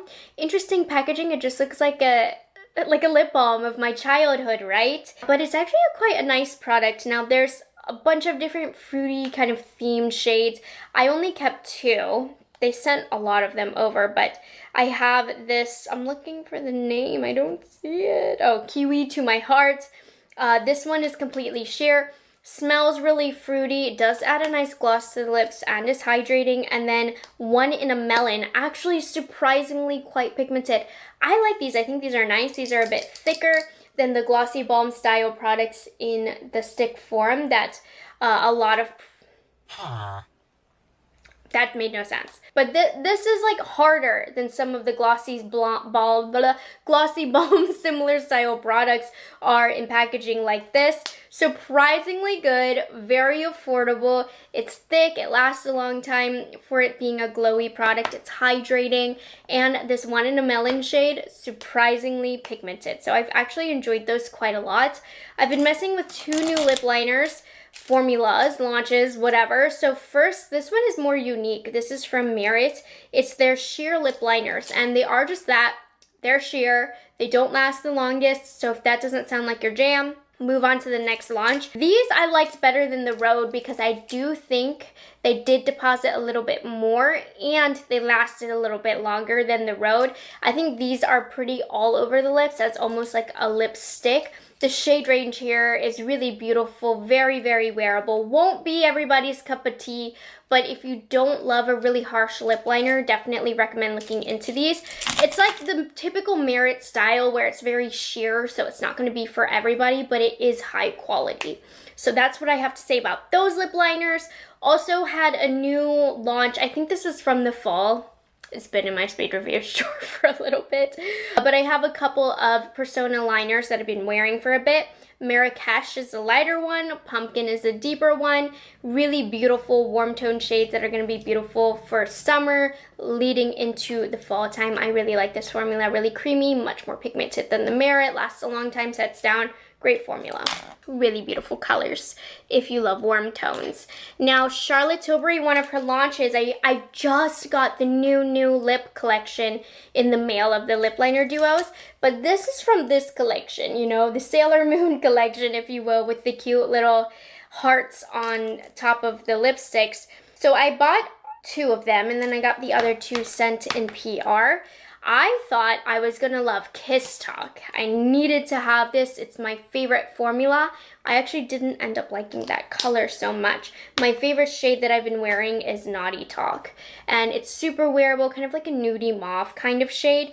My situation with Charlotte Tilbury lipsticks, you know, they're my all-time favorite formula. A lot of times when she expands her lipstick range, like, I'm there knocking at the door trying to pick it up. And I thought these shades were really pretty. We have some deeper tones. There were 2 mattes that were launched, and then 2 of the Kissing formula, which is her, like, shiny, hydrating formula. The shade Dream Talk is also really pretty. We got, like, a deep berry shade in here as well. Love the formula. Already knew that. I just wanted to update you on my favorite shades from that. Now, obviously, the Charlotte Tilbury lipsticks are money. This is not new, but it took me a while to try these. CoverGirl low-key has one of my new favorite lipstick formulas from the drugstore. I have the full range, which, baby, it is a range. Phenomenal range of colors here. This is such a creamy lipstick formulation. It looks like they took the leftovers from the very first KKW Beauty launch with the clear acrylic packaging, but I like it because you can see the colors. These are so creamy, full of pigment, but also buildable and can be sheared out, lasts a long time. I really love this. I love the full range.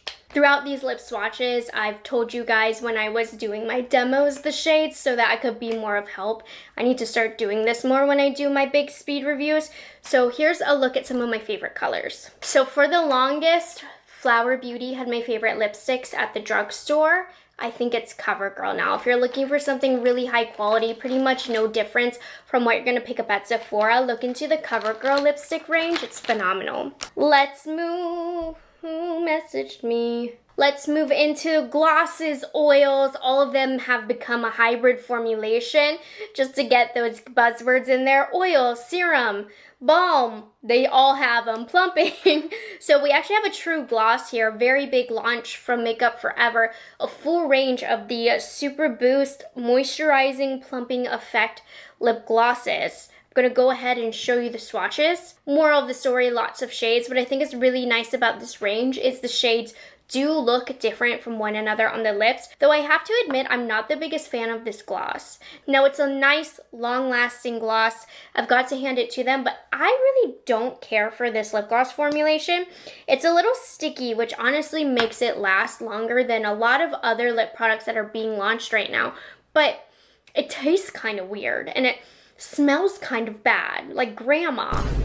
I'm just not into the smell and taste and slight mintiness of it. Something about it just is off to me.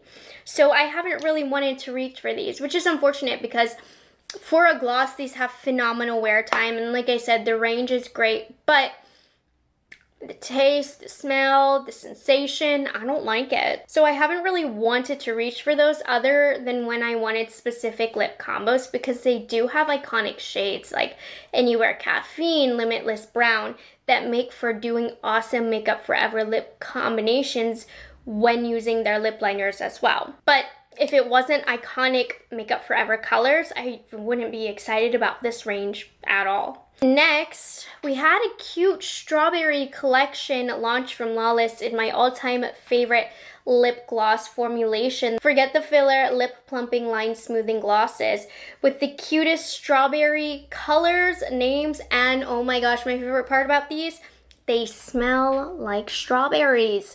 Now, the shade Strawberry Milkshake is unflattering. I don't like this one on me. They really went there with the theme, but it's too white. The other two, very, very pretty. It's my favorite formula. The lighter shades I do notice from this Lawless formula are never really my favorite because they do have a lot of pigments in them, which is a great thing. But then when it comes to these super bright shades, it's not as flattering. But love this formula. Love how they went there with the fragrance in there as a girl who loves fragrance in her cosmetics. Love that launch. Also, Laneige expanded their lip serum lines. So these are the Glaze Craze Tinted Lip Serums in Blueberry Jelly and Strawberry Sprinkles. I don't like the packaging on these, like everybody else does. So take my review with a grain of salt. It has that squishy donut. I find the product hard to control because this is a serum. It's thinner. It's a little bit more watery than a gloss would be. Minimal complaints, it's not that big of a deal, but if I'm being specific, I lose a little bit of control with this. That being said, love these new shades. They have great pigments to them. It is more of a serum-y formula if you're comparing it to their balm, so it's a little bit more liquidy, but a little more glassy looking on the lips as well. These are great. Great formula. Don't love the packaging as much, but love these two shades that launched. I love the colors and I love the pigment on them. Merit also launched some new lip oil shades. We have Pontel, which is light. We have Twin Set, which is in the middle. Tabby, which is brown and a little deeper, and true to the Merit line, these are pretty sheer, so do keep that in mind. But these are a little extra sheer because they are meant to be worn and were launched in the same collection as the lip liners. So I will say you don't need all of these, but if you're familiar with Merit, they have a lovely glossy, juicy lip oil formulation that's very hydrating. So love the formula. These are extra sheer, so it's not necessary to have multiple shades. Summer Fridays also did an expansion on their Dream Lip Oils, which if you are familiar with my channel, I'm not the biggest fan of these. They're so thin, they just wash away so quickly. But I must admit, I do love the shades that they launched. They launched some more neutral tones. We have Bare Sand, Rosebud, Warm Beige, which is stunning, and Midnight Berry. Love these colors, especially that Midnight Berry. It does give a lot of pigment, so it's a shame. Don't love the formula, but I do love these colors, so I've been using them. And don't get me wrong, it's not an offensive formula. I don't mind using them, but if we're talking lip oil formulations, I don't favor Summer Fridays. But one formula that I do favor are the Gisou.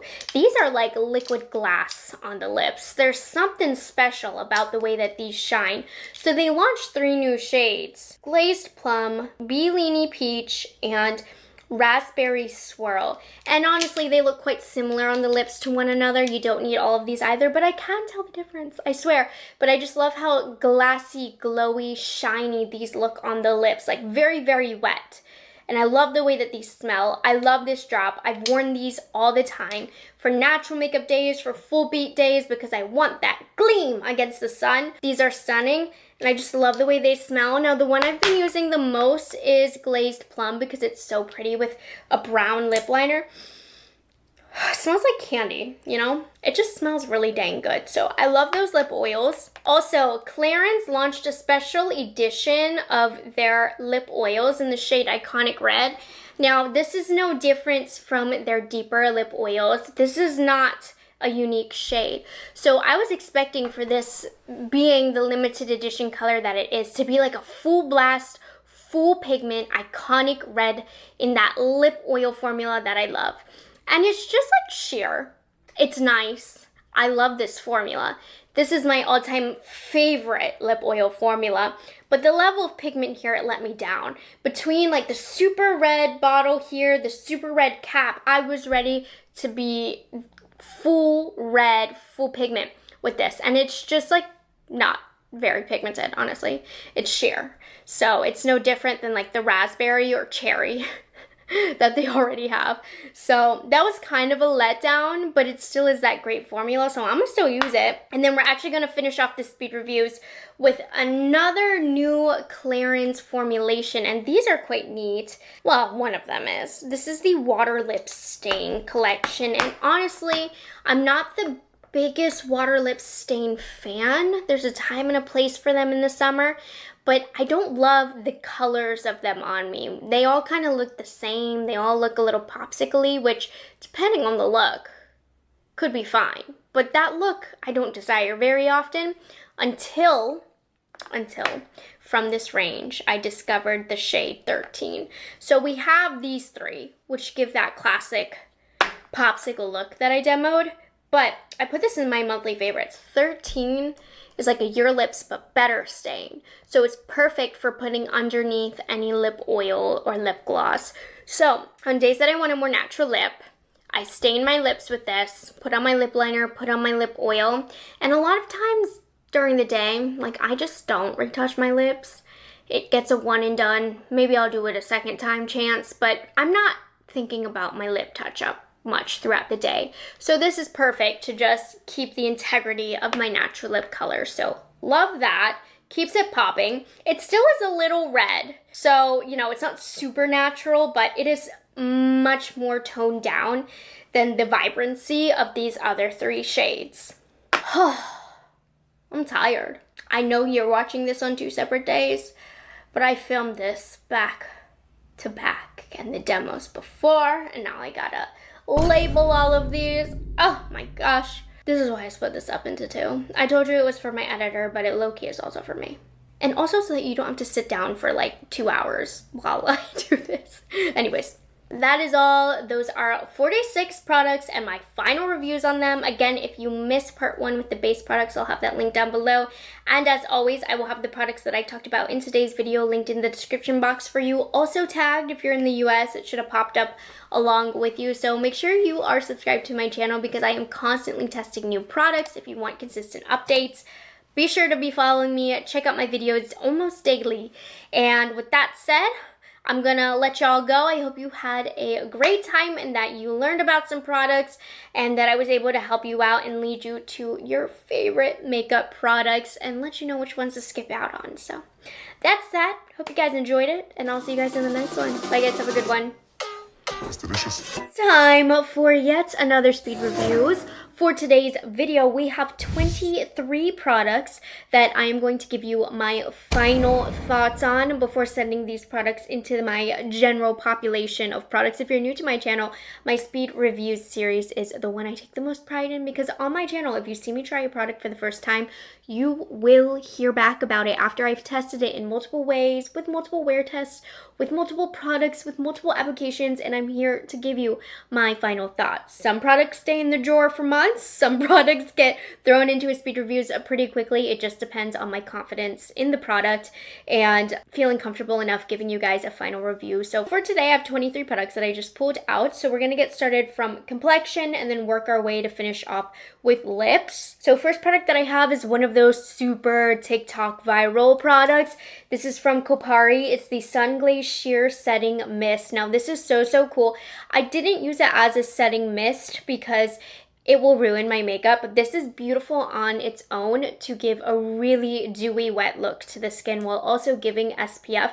It does feel lightly oily, like it's a lightweight oil, it's not a heavy oil, but I'm not putting my makeup over top or underneath of this because it will cause it to swim. So this is good for very, very natural days. So I will put this over top of my makeup if I'm doing like a really minimal look, but for the most part, I do find that my makeup will either swim, slide, or go away when I wear this. But on its own, it's also beautiful all over the chest. It really does give a wet, juicy, glassy look to the skin. So it does exactly what you're seeing in these videos. I just don't recommend pairing it with makeup. I have a couple primers. The first one is from Milani. This is the Conceal and Perfect Blur Out Smoothing Primer. By the way, curling iron burn. It's looking a little better today, but it looks like something else, I know. Anyways, I am not an expert when it comes to blurring primer, so do take my review with a grain of salt, but I actually do feel like this works. I feel like I do see instant results. Now, when it comes to blur primers, I see instant results, but when I put foundations over top, I do find it harder to tell if it actually did something for my pores, but this is one where I really feel like I see the instant results, and I think it helps. I really do, and that seems to be the general consensus across the board with everybody who's tried this. So I do think it works, but I am not a blurring primer expert. A product that I really love from the drugstore that launched is the Revolution Beauty Bright Light Face Glow. Let me tell you, Makeup Revolution has really stepped up their game. This is lightweight, it's hydrating, it's not metallic, it's a little bit more of a natural finish compared to the Charlotte Tilbury Flawless Filter, but this is a phenomenal alternative. This is better than a lot of the other dupes that brands have come out with trying to replicate the Charlotte Tilbury, and this is not, you know, a dupe I would say, but it gives that general effect and it's really nice quality. So I mean, over the last year, Makeup Revolution has improved so much in their launches. We're just getting better quality product from them, and that's how I feel about this. I use the shade Light. I think it's beautiful all over the skin underneath a sheer foundation. Two foundations, they're both sticks. I most recently covered these in my most recent foundation rankings video, but they haven't been put in a speed review. So first we have the ColourPop Pretty Fresh Tinted Foundation Balm. I don't love this. It's not offensive by any means, but it does kind of sit on top of the skin. It's a balmy consistency, but it really finds its way into dry patches and sticks to the hairs on the face. It's just one of those products where it sits a little bit more on top of the skin. It's definitely not the worst product I've used on the skin. My skin looks fine when I wear this. It's just that there's so many better alternatives. This is a affordable foundation stick, but don't buy that because this also came out at the same time and it's 100 times better. So that's where I'm like, the ColourPop wasn't bad, but this is just better. And for reference, I do have dry skin. Didn't have an issue with wear time on ColourPop, but this is just better all around from Milani. It's the Conceal and Perfect Blur Out Stick. I use the shade 07 Light Medium. I love the soft matte finish that it has, but it's not drying. And when you put it side by side, you can truly just see how this sets into the skin versus the ColourPop sitting on top of the skin. And this paired with their Blur Out Smoothing Primer, the skin looks so smooth. I think this is just a nice option for what's available right now because it's not glowy, and I don't think glowy is always better for every aspect of the face. Pair this with a glowy base, pair this with a glowy setting spray, some highlighter, and it doesn't matter. This soft matte finish is going to blur the skin and it's beautiful. It's one of my favorite foundation launches. You should definitely check out that rankings videos, but can't even tell it's from the drugstore. It's so good. I notice like multicolor sticks are coming in, like big fat crayon style products. I know Makeup Forever, I have to try their new one, but I have some from the drugstore that I'm putting in front of me right now.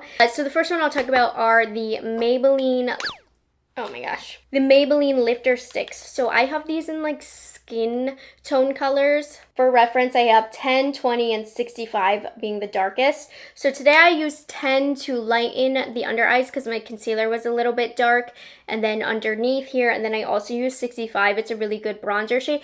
These are super duper nice, very high quality. They last a decent amount of time, and I really love these for sculpting, shading, adding some brightness to the face to kind of correct where I just need little touch-ups. Like if I needed to clean up my bronzer, I'll use shade 20 underneath here. Like I said, my concealer was too dark. I used shade 10 to brighten things up. Now, the formula of this, like it's not as smooth as a regular concealer would be, but it's perfect for mixing in with other cream products, or even I just used 65 as bronzer and it blends out so easily. I think that these are awesome.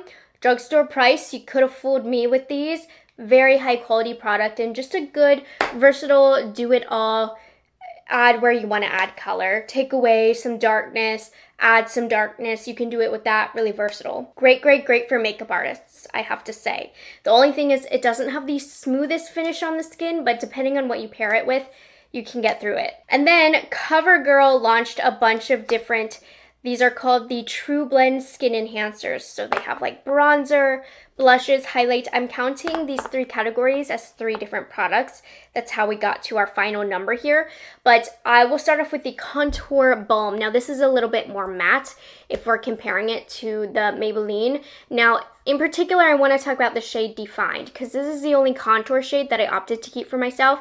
And I thought this would be too gray, but it actually is really great at mimicking very natural shadows. I tend to lean a little bit more brown when it comes to contouring, but honestly, this really mimics a nice shadow, and I've had a lot of fun with this for nose contour, for underneath my lips. So really, really good true contour and very nice formula.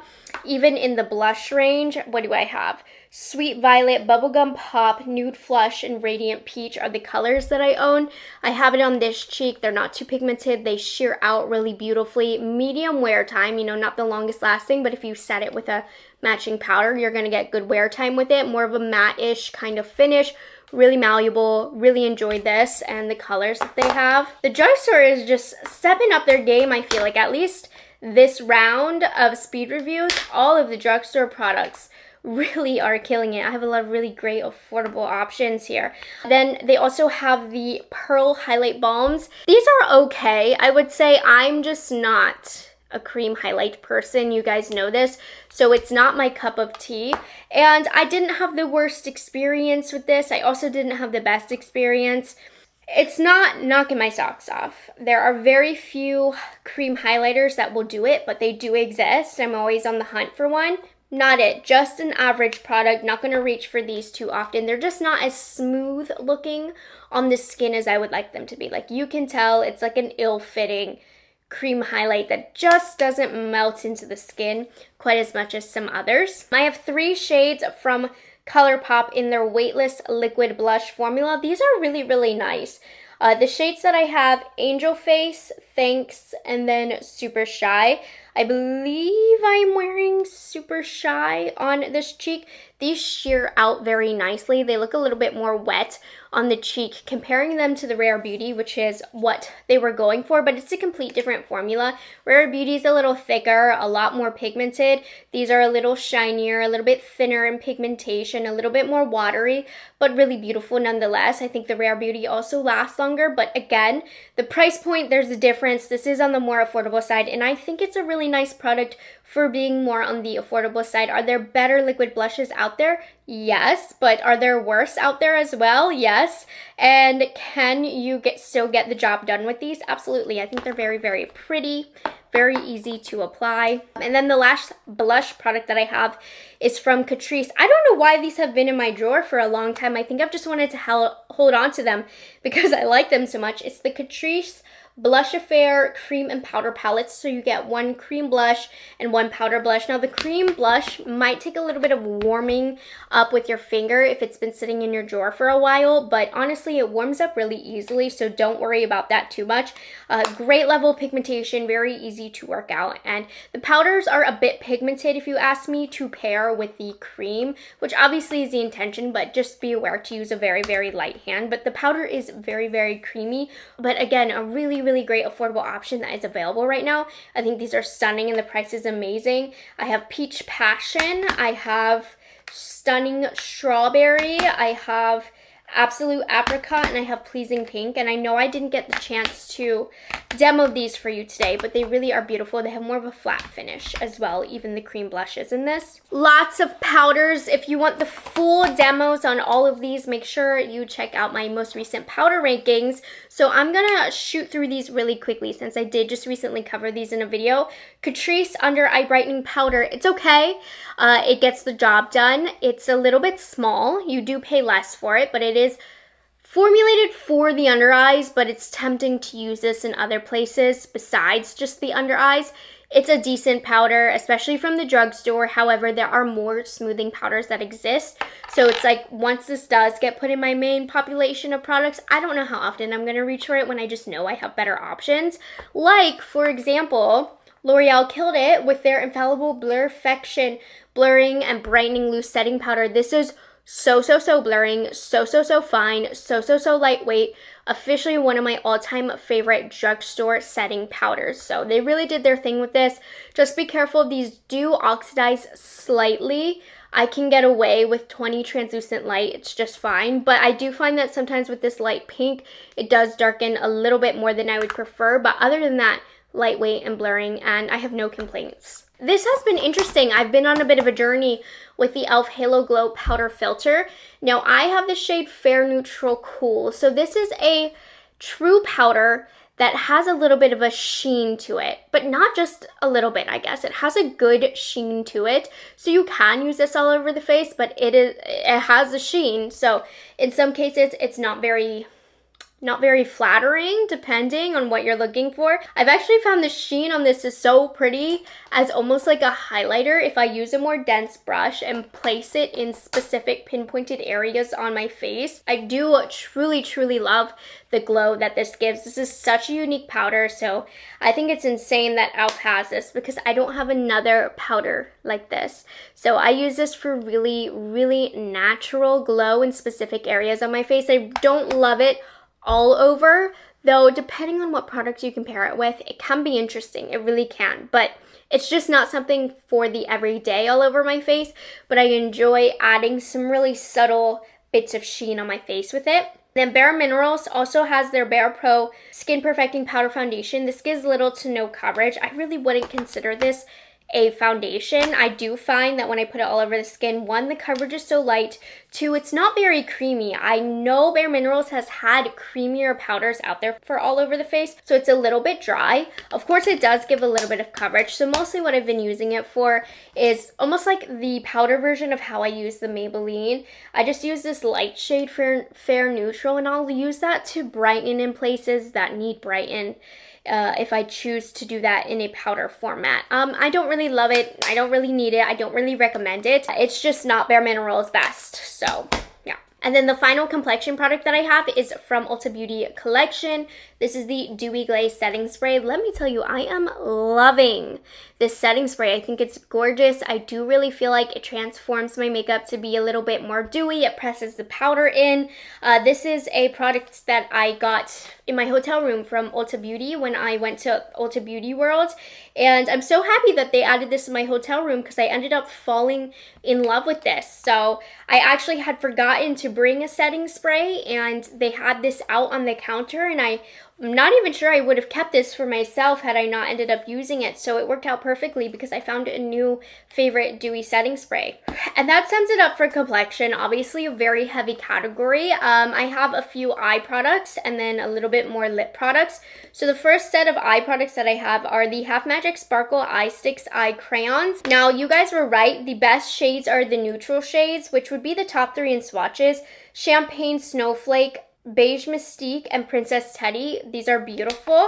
When we get into the more colorful shades, I just feel like they aren't quite as smooth looking on the eyelids, so just be warned, but they're still a very nice shadow stick formulation. They don't budge, they last all day, and they have beautiful glimmers incorporated in here. I mean, they are stunning.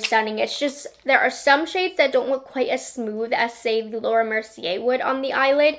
But because of the shimmers in here, this does make this unique as an eyeshadow stick, and these do last a long time. So I do really like these a lot. Love the colors that they have in the range, and I do recommend these. But you guys know what a stan, what a diehard fan I am of the Laura Mercier, and they are not as good as Laura Mercier, but I will admit they do have better colors than Laura Mercier. I have a couple mascaras that I've been messing around with. The first one from Prada. Now, this is my favorite mascara that I've tried recently, and I know this isn't going to work for everybody's lashes. It has quite the unique wand where there's no bristles on one side at all. It's almost like a little hairbrush for the eyelashes. But one singular word about this mascara: volume. This gives my puny little lashes so much volume, and it does a great job at holding a curl as well. Unfortunately, it's a freaking Prada mascara, and I'm really enjoying this. I think it's fantastic for volume. The other mascara that I've been trying is the Makeup by Mario Master Mascara. I really like this one. It's great for length and separation. It's quite lightweight on the lashes as well. I do notice some flaking with this. It's not crazy. It's not intense. It's not like a black snow party all over my face, but there are black dots on my face when I wear that. So do be warned, but it's a very good mascara. It builds up nicely. I do like it otherwise. And then lips. This is the smallest lip category I've had in a long time because there's been so many lip products that have launched. My pink shade of this, the light shade of this, is in one of my purses. So if you want more details on this, you can check out my video. But Charlotte Tilbury launched the Lip Cheek Contour Duos. So it's interesting. One side is a sculpt shade. It's the darker shade. And then the other side is a lighter shade meant to fill in the lips. This is supposed to give that 90s, you know, like darker outline, lighter fill, really contoured kind of lips to make the lips look more plump and sculpted. I really love the colors of these. The light one included, I wore this weekend. It's a little bit more of a pinky duo. I love the lip duo aspect to this. This formula is just, it's not as long lasting. I do prefer the original Lip Cheat formula, which is a gel, so it sets down and doesn't budge. These really do fade away. There's pros and cons to that. You can touch up with this better, but I wish these colors existed in the gel formula, or that these were just gel, because I love that formula so much. It's just so much more long wearing, and I think, you know, with these being sculpted kind of shades, I just want them to last longer. That's my only issue, and it's not even that it's a bad formula. It's a good formula for being a cream lipstick, or lip liner, excuse me. But I do miss the old formula. Also, I feel like the two colors aren't contrasting enough. When I really do sculpt with one shade and fill with the other, I don't see too much of a difference, or as much as I would like, you know. But they're really great. I've been enjoying them, but they definitely don't last as long. Okay, next I have another, gosh, these like glowy lip balms. So this is from Province Beauty, which I love their moisturizer. So this is their plumping lip balm, the soft Bisou. They have a couple different shades. I just decided to keep this light. It's very sheer pink. It's almost clear. It's decent. I would say still prefer the Summer Fridays. This does have a nice gloss to it, but I don't think it's as like hydrating. I don't think it does like the nourishing aspect quite as well as Summer Fridays. You guys know I freaking love my Summer Fridays. To me, it's just like the cure to all chapped lips in the winter. So this isn't as good as that. It's a bit of a thicker consistency, but it's nice. I don't mind it at all. There's just better. This is a product I've heard nobody talk about, but it's honestly stunning. This is from Thrive Cosmetics, and it's their matte lip tints. Now, I don't notice these actually leaving a tint behind, but these are so thin. They're matte. They're almost like a blurred kind of finish. You can see it's very sheer. This literally blurs the lips. As somebody who doesn't have lip filler, I have a lot of natural lines on the lips. This makes the lines disappear. I mean, this product is amazing. It's nourishing. It is that soft matte finish, which is very different than what's popular nowadays, but it really smooths over the lips. I love these for a little nice soft pop of color and to smooth my lips. I think that they are incredible. I actually should probably put these in this month's favorites. I'm gonna have to write that down because I've enjoyed those thoroughly. And then lastly, these have been in my drawer for a while because I really couldn't figure out what I thought of them, because some days I really liked them and some days I just thought they were crazy. These are the YSL Love Shine Plumping Lip Oils. So when I swatch these on my hands, I'm actually like kind of allergic to them. They are painful and stain my hands, but on the lips it's fine. I don't have that same reaction. I do feel like this does slightly plump the lips, and they are nice and glossy, and I don't mind them. I don't really love the way that they smell. They smell like a classic lip plumper, but for some reason I'm not jiving with it in this formula. I don't think they're worth the money. Let me put it that way. There's a lot of really great plumping lip glosses on the market right now that are not the price point of this. These are like fine, but do they scream like YSL luxury quality? No. The packaging does, but the product does not. And they're not bad, don't get me wrong. They're not sticky, they're nice and glossy. Like, I like them, but I got all of those shades in PR, and maybe I would have bought one because I'm a makeup enthusiast and I appreciate those kind of things, but definitely not more than one. I don't think that they're worth it, for sure. And there we have it, you guys. Those are all the new products that I wanted to speed review for you guys. I've tested these long enough to 100% be able to be comfortable in giving you my opinion on them. So as always, I will have them linked in the description box down below. And if you've tried any of these products, let me know your thoughts about them down below. These are now getting transported to general population to grace my regular makeup collection. And there we have it. I hope you guys enjoyed this video and found it helpful.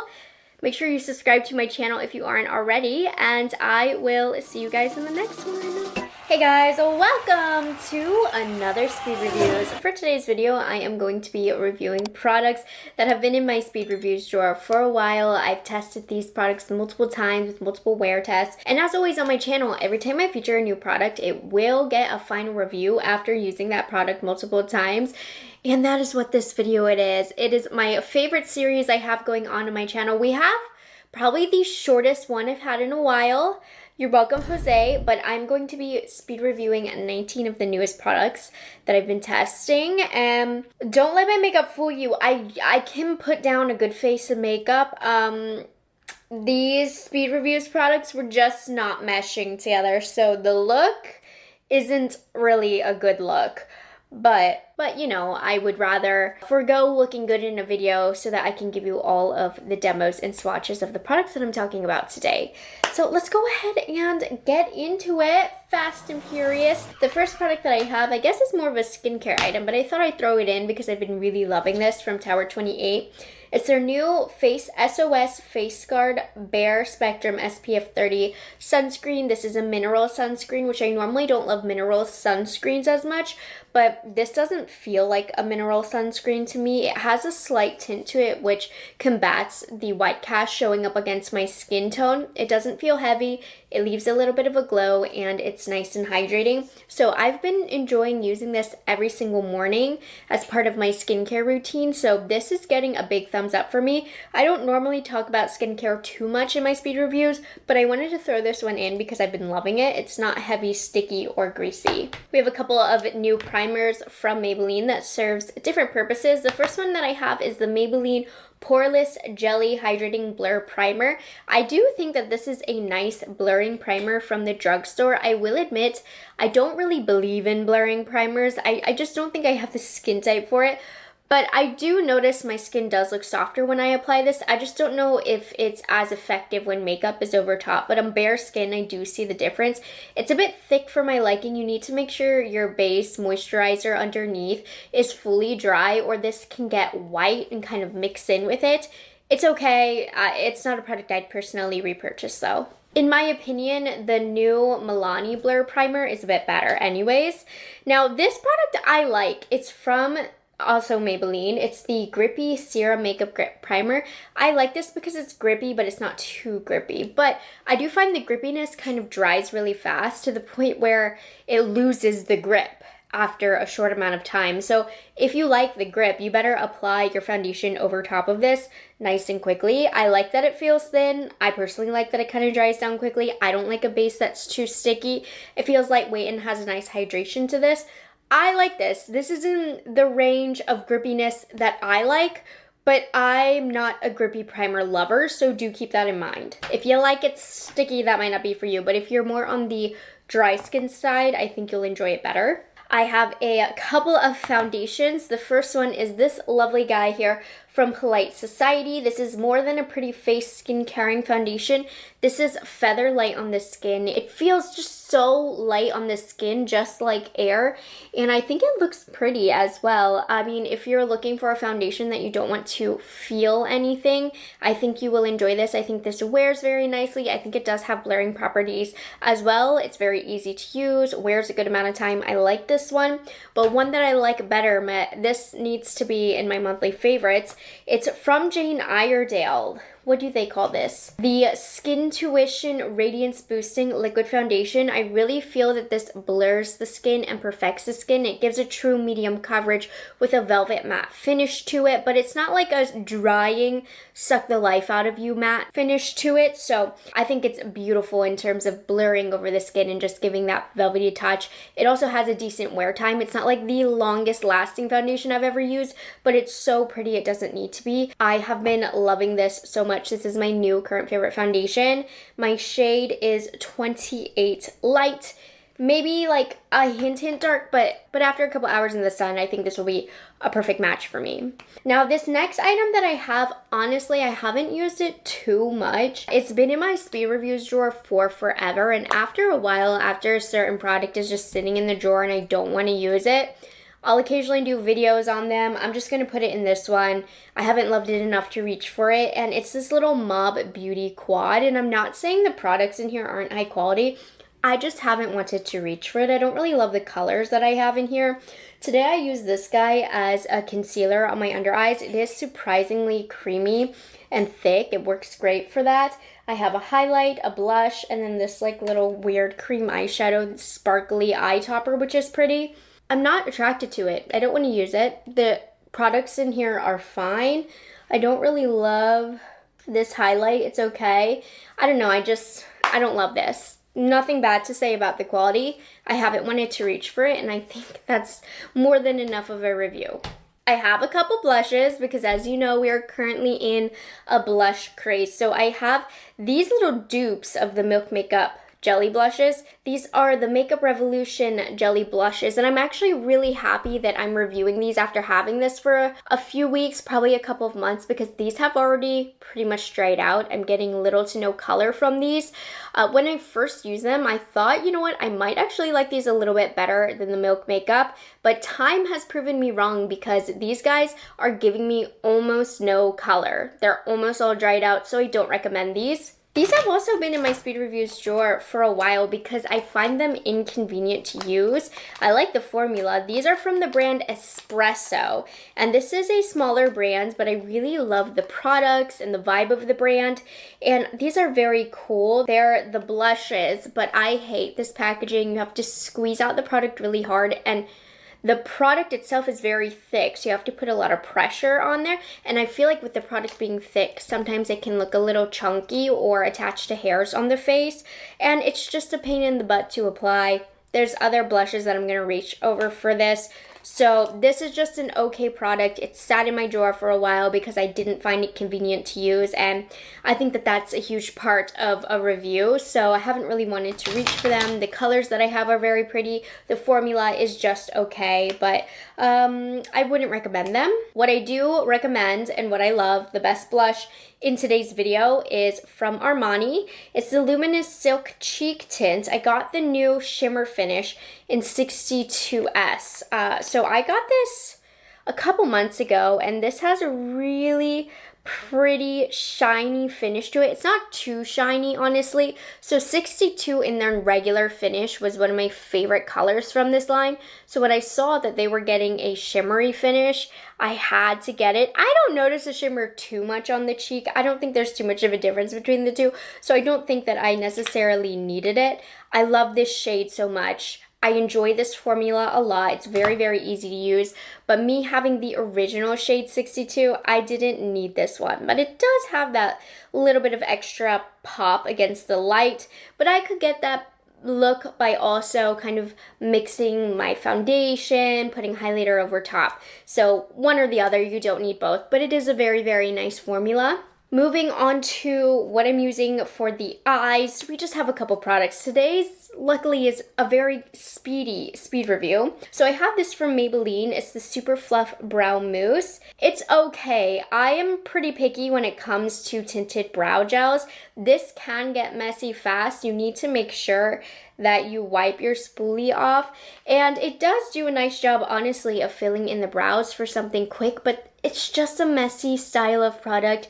It's not a quick go-to for me. The idea of it is great, but you saw in the demo, it got pretty chunky here in the beginning of my brow. I was able to very easily take a spoolie and kind of brush it out and getting it look back to normal, but I'm just somebody who needs a little bit more precision when it comes to shaping my brow to get a cleaner look. I think, you know, if you have very model-esque, bushy brows that don't need filled in very much, you might enjoy this, but for me, it's not my cup of tea. And there are a couple other tinted brow gels that I do prefer over this one. It's not bad, but it's not great. And what I mean when I say I need just a little bit more definition and precision, I prefer a good old brow pencil. So I've been using the Revi Easy Everyday Brow Pencil. This is a lovely brow pencil. It's easy to use. It doesn't deposit too much color nor too little. It's a nice stiffness. It's not too creamy.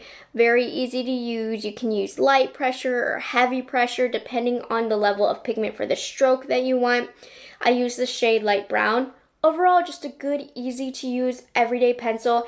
I really like it because when I use brow pencils like Rare Beauty, which stick the brows down first, this will still deposit color over top of that gel without moving my placed brow hairs. So I enjoy this one a lot. I've reached for it a lot. I've been enjoying having it. And the next product that I have is technically for the face, but I've only been using it for the eyes. Yes, it's giving me that very pretty lavender sparkle all over the eyelid. This is from NYX, and it's the Buttermelt Highlighter. Now, I can only speak of this color, and that's why I didn't put this in the face section, because I'm sure like the champagne finishes are going to be a little bit different.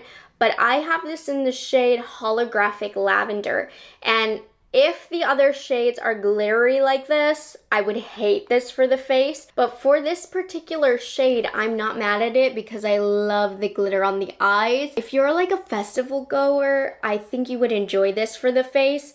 I personally like to stay at home, read books, and watch reality TV, so glitter highlighter isn't really personally what I'm into, but I do like me a little bit of a glitter eyeshadow, and I think this is so stunning. It's very easy to apply, and if you like a lavender eyelid color that's glittery, I would recommend this. I've enjoyed doing looks with this, surprisingly.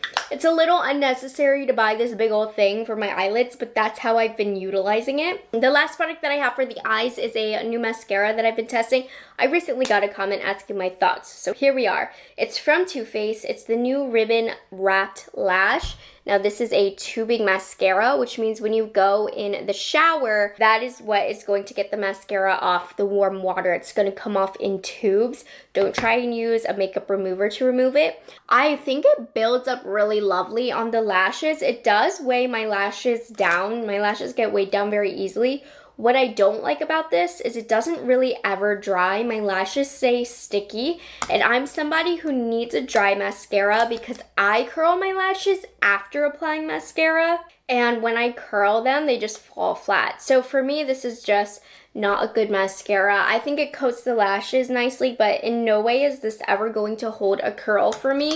So for that reason, I'm out on this. I'm not a big fan of it. Now we are moving to the lip section, which is the smallest lip section we've had in a while because there has been so many lip products launching. Part of the reason why I wanted to film a speed reviews today is so my lip drawer section didn't overflow as it's been. I'm trying to like really cycle these things in and out. So I have another like lip balm situation. So this is from Polite Society. It's the Polite Pout Glossy Lip Balm. I just have it in the shade Coconut Cream. It's clear.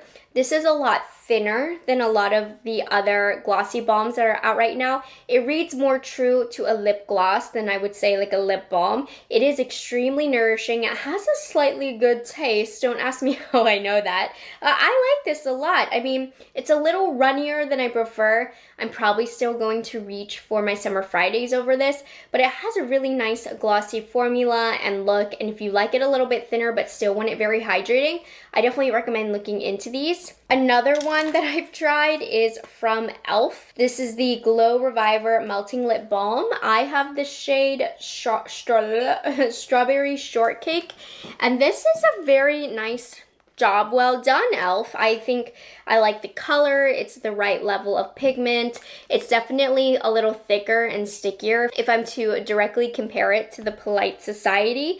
I think, you know, for it being e.l.f., for it being cheaper than some of my favorites, I'm not mad at this. I think it's a good formula. It's just a little leaning more towards Vaseline, whereas the Polite Society is leaning more towards like liquidy lip gloss, if that makes sense. Now, this was an exciting launch from Laneige. They launched 2 new flavors in their lip balm formulations, and you guys know I've been a longtime fan of their lip sleeping masks.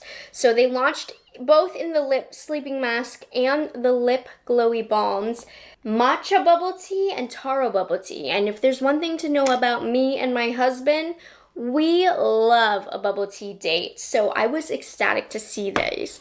Now, you already know, formula-wise, I enjoy the lip masks. I also enjoy the lip balms. Now, the formulas, the scents, I mean, matcha, it might be giving too grassy to me. It's not sweet enough smelling, so I thought I liked it at first. I've decided I haven't. However, the taro bubble tea flavor smells exactly like a taro bubble tea that you get at Kung Fu Tea, which, by the way, has my favorite taro bubble teas. Oh, my mouth is watering thinking about them. So I've enjoyed more so reaching for the taro bubble tea. And when it comes to the lip glowy balms, the matcha leaves a weird, sickly, gray-greenish color on my lips. Don't like the smell of it either. So again, taro bubble tea has been my go-to. So if you smell them in store, I'm warning you, I don't really like the matcha. Taro bubble tea is where it is at. I have a couple lip liners that I've been testing from the drugstore. These have been very popular. I mean, it seems like Maybelline is killing it with their launches. These are the lifter liners, and I have 2 shades. The lighter pink color is Line Leader, and then the deeper shade that's a little bit more on the warm side is Out of Line. These are very, very nice. They have a good set down, and they last a good amount of time. So you saw I did the hand test, and the liner stayed still. These apply nice and creamy as well. But I will admit they do not last nearly as long as, say, Charlotte Tilbury, which has that same similar, very nice, easy, smooth glide and then set down. Charlotte Tilbury just lasts longer, and that's that. This is quicker to fade, but I think for the drugstore, there's not a lot of good lip liner formulas that are gel like this, so I think that these are a great option. And the last product that I have for today's speed reviews is what I have to say the best glittery lip gloss formula that you can just like buy in store. They're from Catrice, so they're extremely affordable. These are the Diamond Glaze lip glosses from Catrice, and these give glitter. I hate a brand that launches a glittery lip product and then the glitter is hardly to be seen on the lips. This product gives true glitter to the lips. Like, do you see this? Even to the point where I'm like, oh wait, that's a lot of glitter. But they did their thing. They did their thing. They did what they claimed to do. They succeeded, and I will not fault them for that. The only thing with this lip gloss is it's thinner. It doesn't have a good lasting time. So the lips look a little icky, a little quickly. It just kind of fades away and looks a little crusty. So wear time on this is nothing to write home about. But I will kind of close one eye, you know, and look away because it's definitely at Ulta on the drugstore side, the most glittery lip gloss I've ever used. And I gotta give them their flowers. It's impressive. So if you need a glittery lip gloss, by golly, Catrice did an amazing job. And just like that, nice and quickly, I actually did a speed reviews this time, just trying to get the flow of product in and out of my drawer. And my husband, who absolutely hates editing my 40+ product speed reviews video. You're welcome, but I cannot promise you the same next time. So I hope you guys enjoyed this speed reviews. If you've tried any of these products, let me know your thoughts and experiences on them down below. As always, I will have all of the products that I'm talking about linked in the description box as well as tagged on YouTube Shopping. Thanks for hanging out with me. Happy Monday, and I will see you guys in the next one. Bye guys, have a good one. It's delicious.